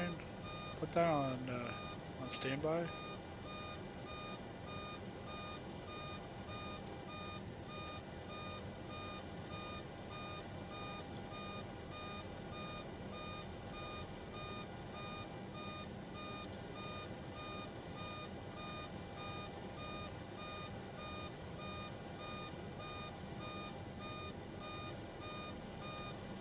Localizer DME is 109.3.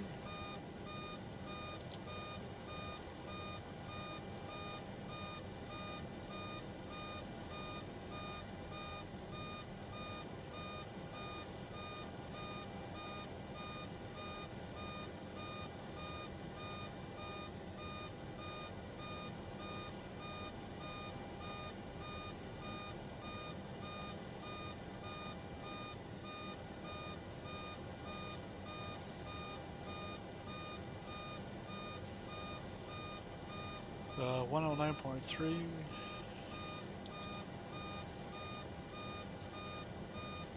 And of course, it's going to be 237.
I think we've got our switch over now.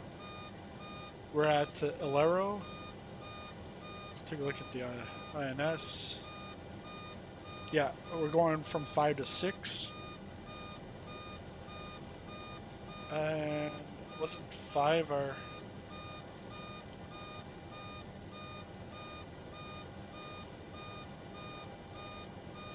Yeah, 5 is our top of descent, so we need to start descending.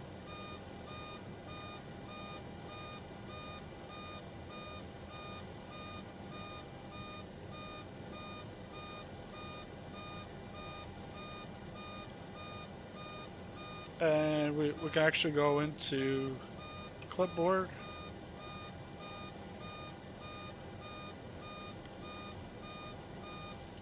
Start our descent now. And what we're going to want to do is, so I've just started the managed descent. We're going to add in our other waypoints. So let's zoom into the INS.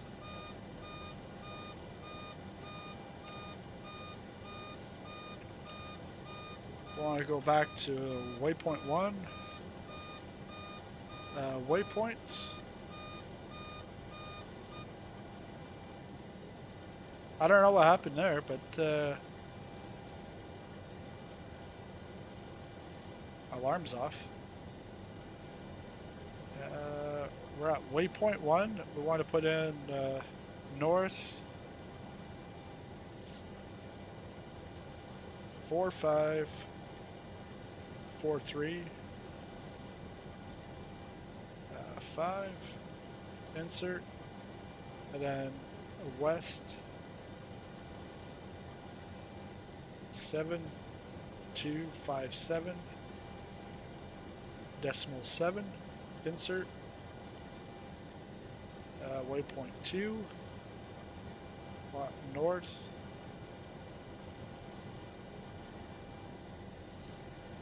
4542.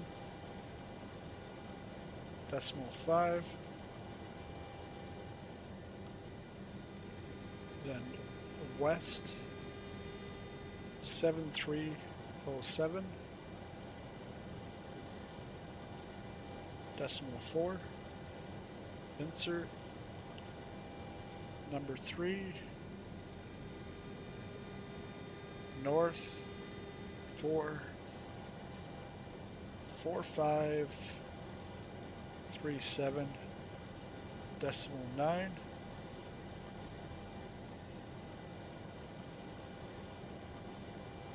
West 7332 .4.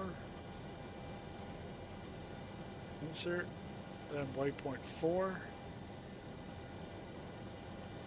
Watt north 4528 .2.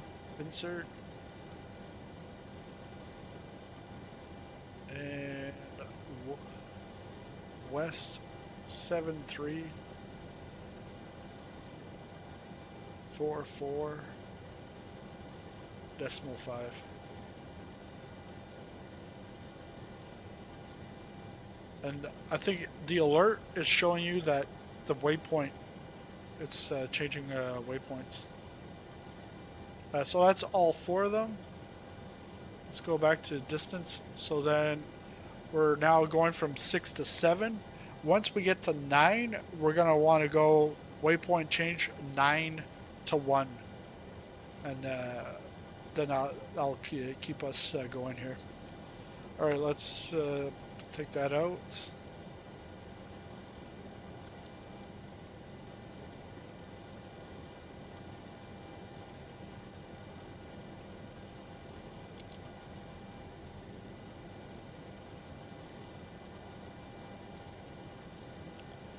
Actually, it's at mail that we have to be under 10,000. So we're going to bring that.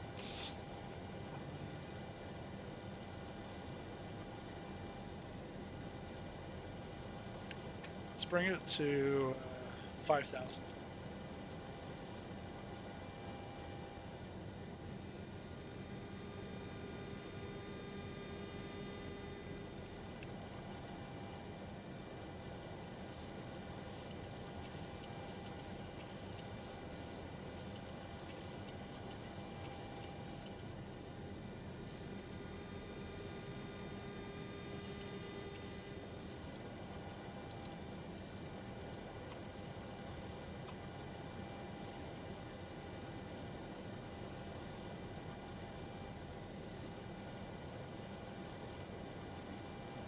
So at Maya, we want to be at 5,000.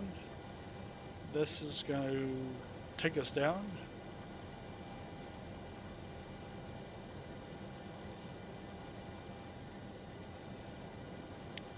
Speed bug, we want to bring it down to 250.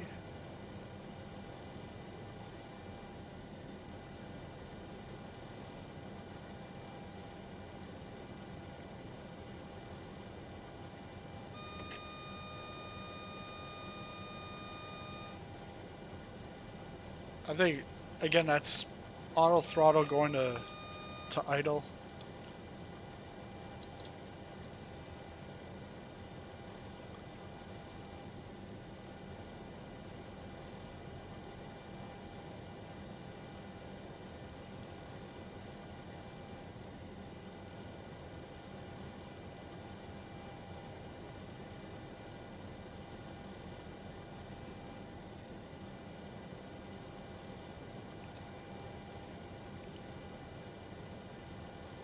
So we want our radio altitude, the decision altitude, because we're going to the ILS. It's going to be the 306. So 306.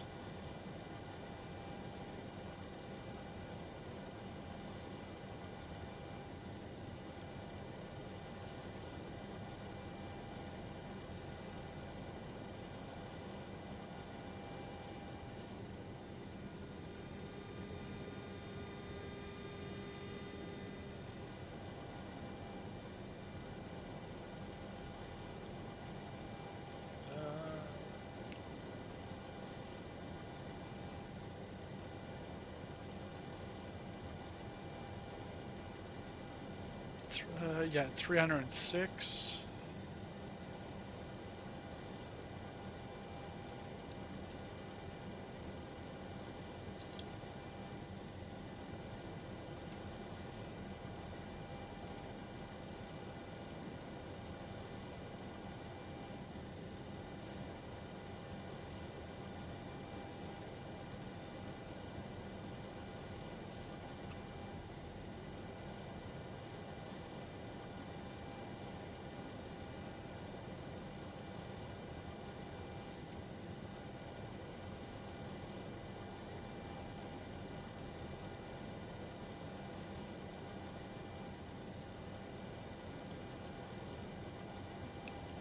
Three zero 05.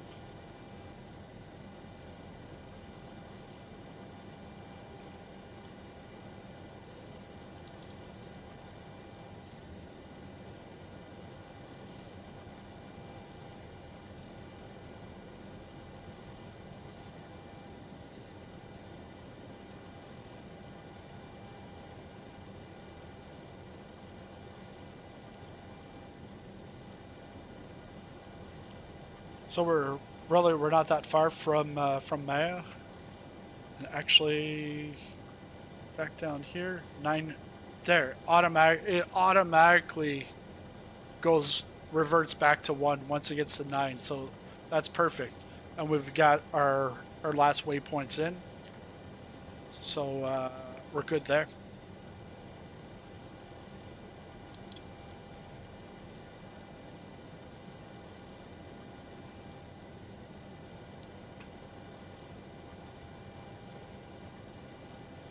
We'll get the EPR set and then the V speeds.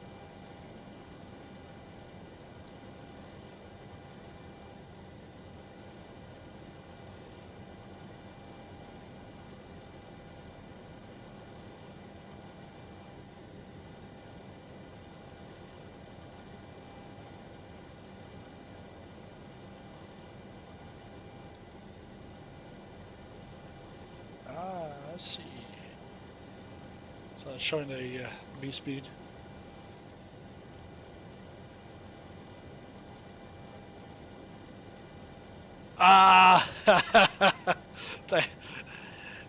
Thanks, thanks, Michelle. Yeah, that would actually make sense. That would make sense. I would have never thought of that, but thank you. All right, so we're on to number 2.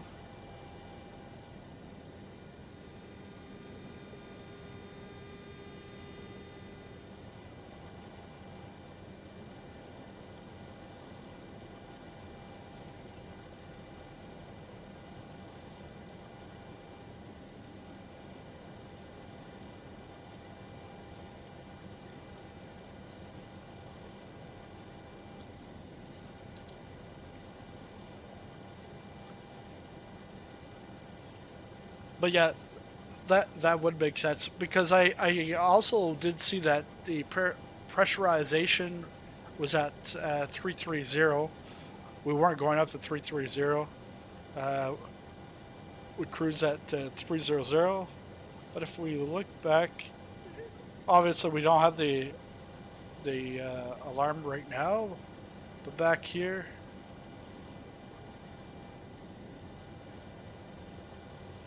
The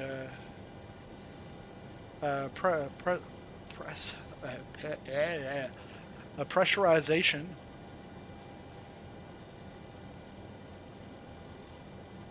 So that definitely could have been the case.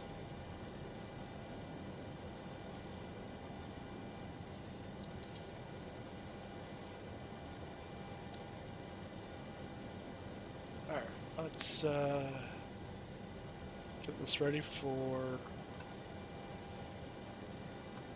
final.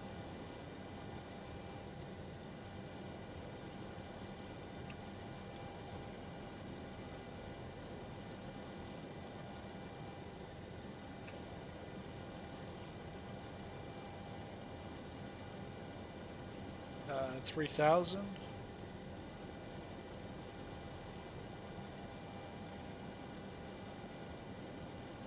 I don't think I can choose 3,000.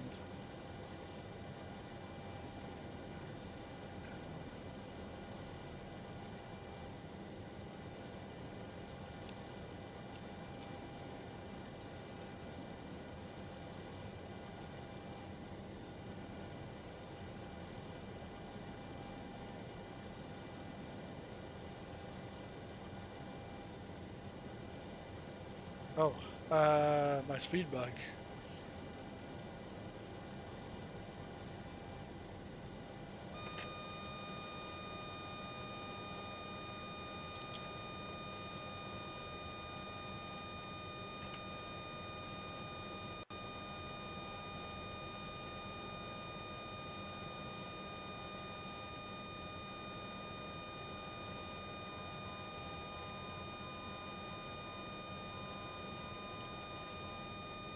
I think because we're in managed descent, it's going to take that off.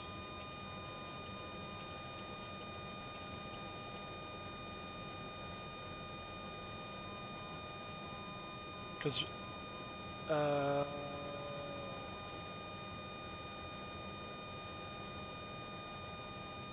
vertical.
Should be down to 3,000.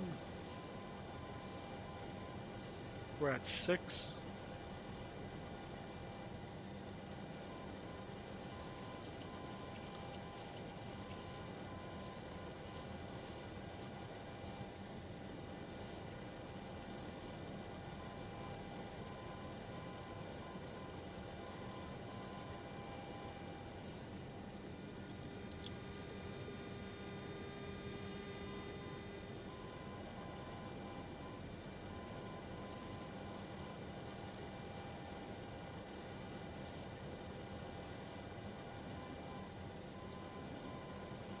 Let's just get the lights.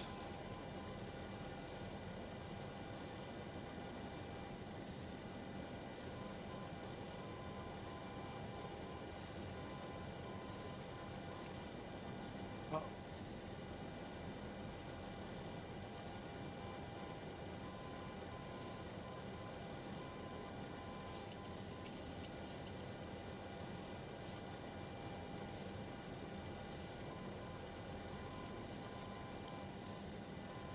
Come on, we're here, we're here.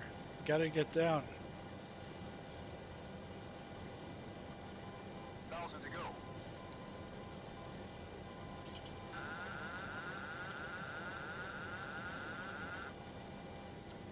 Hey, and fly this thing. Let's go.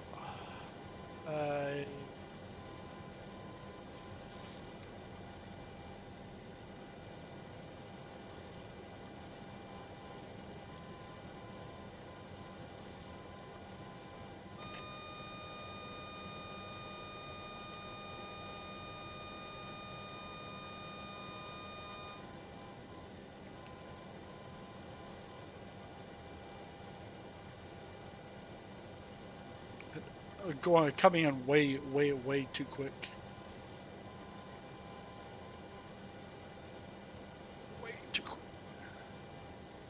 because I'm still at 250. Seat rate. Seat rate. 1,000. Seat rate. Seat rate. Seat rate.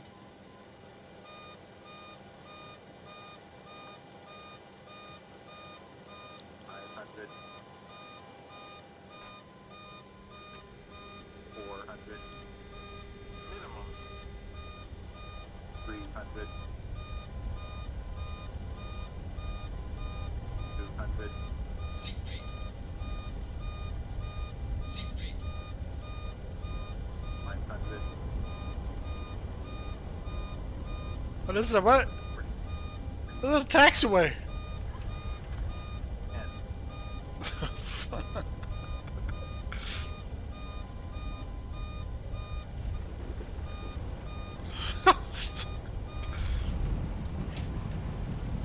This is a taxiway. Man. Well, welcome to Montreal taxiway. Get the reverse.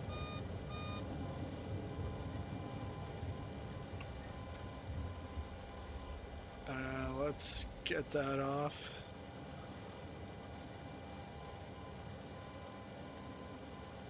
Harrison Ford experience. Yeah, exactly.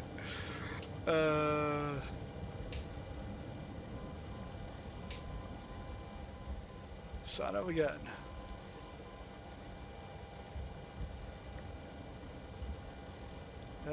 Now let's bring it to the cargo. Cargo at Montreal. Who's that? Cargo.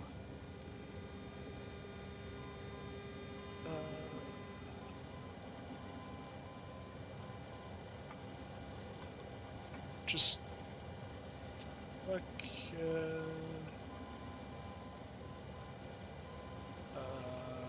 Just.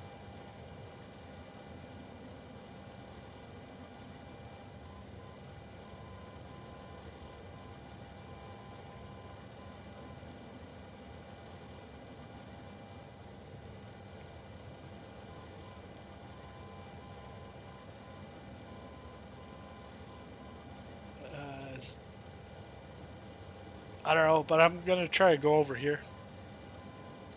We'll take one of those gates.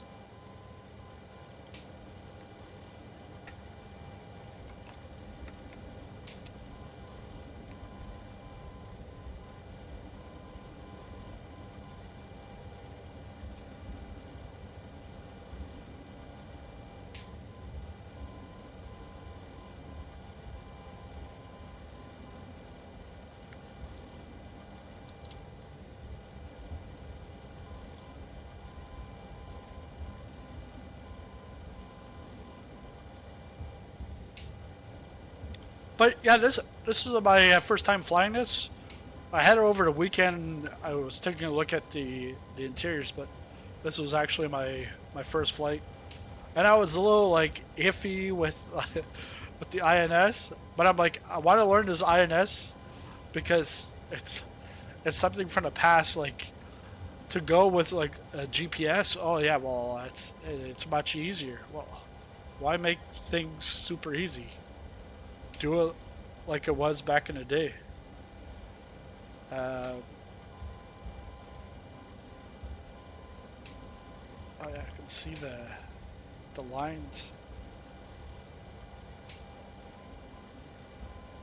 But yeah, I was just like scared. Like how is this gonna work? The CIVA. I've never done like VOR stuff. I didn't do any, but you can flip over to VORs because RNAV this is not made for RNAV, but you can do it in a sim. It's just you got a lot of waypoints to put through.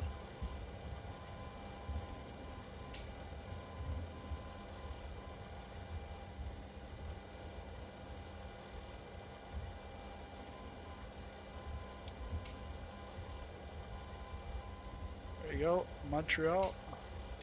MK Studios.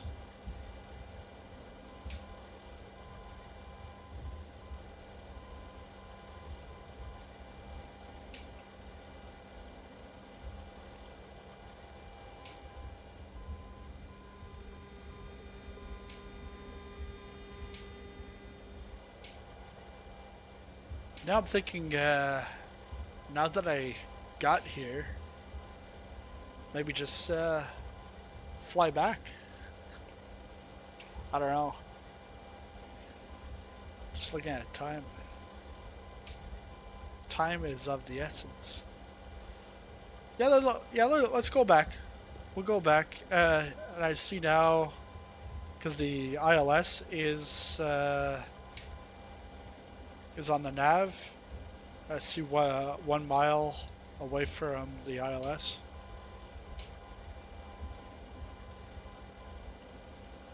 Alright. No, that's actually from the VOR, because that's based off of the FO's nav.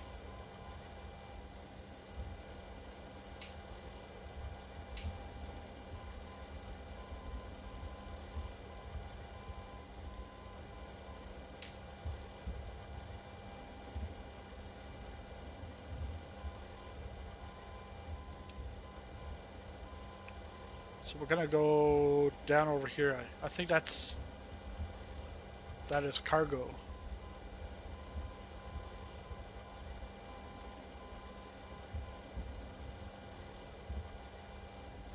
Oh, and we never got them to do the approach stuff, but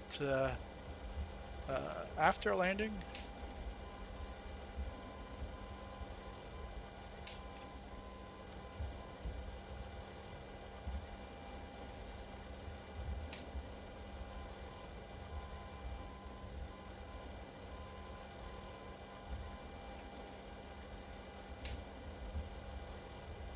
I think the approach and landing would have helped out.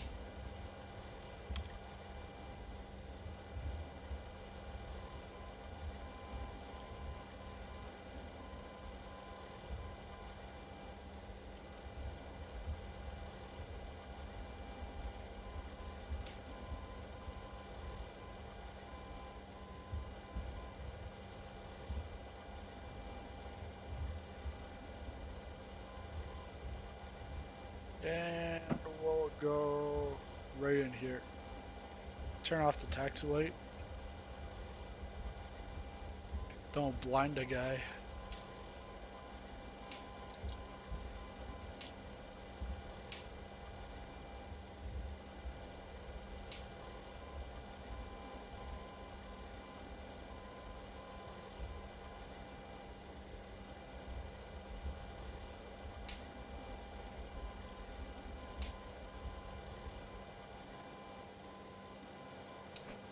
Parking brake is on.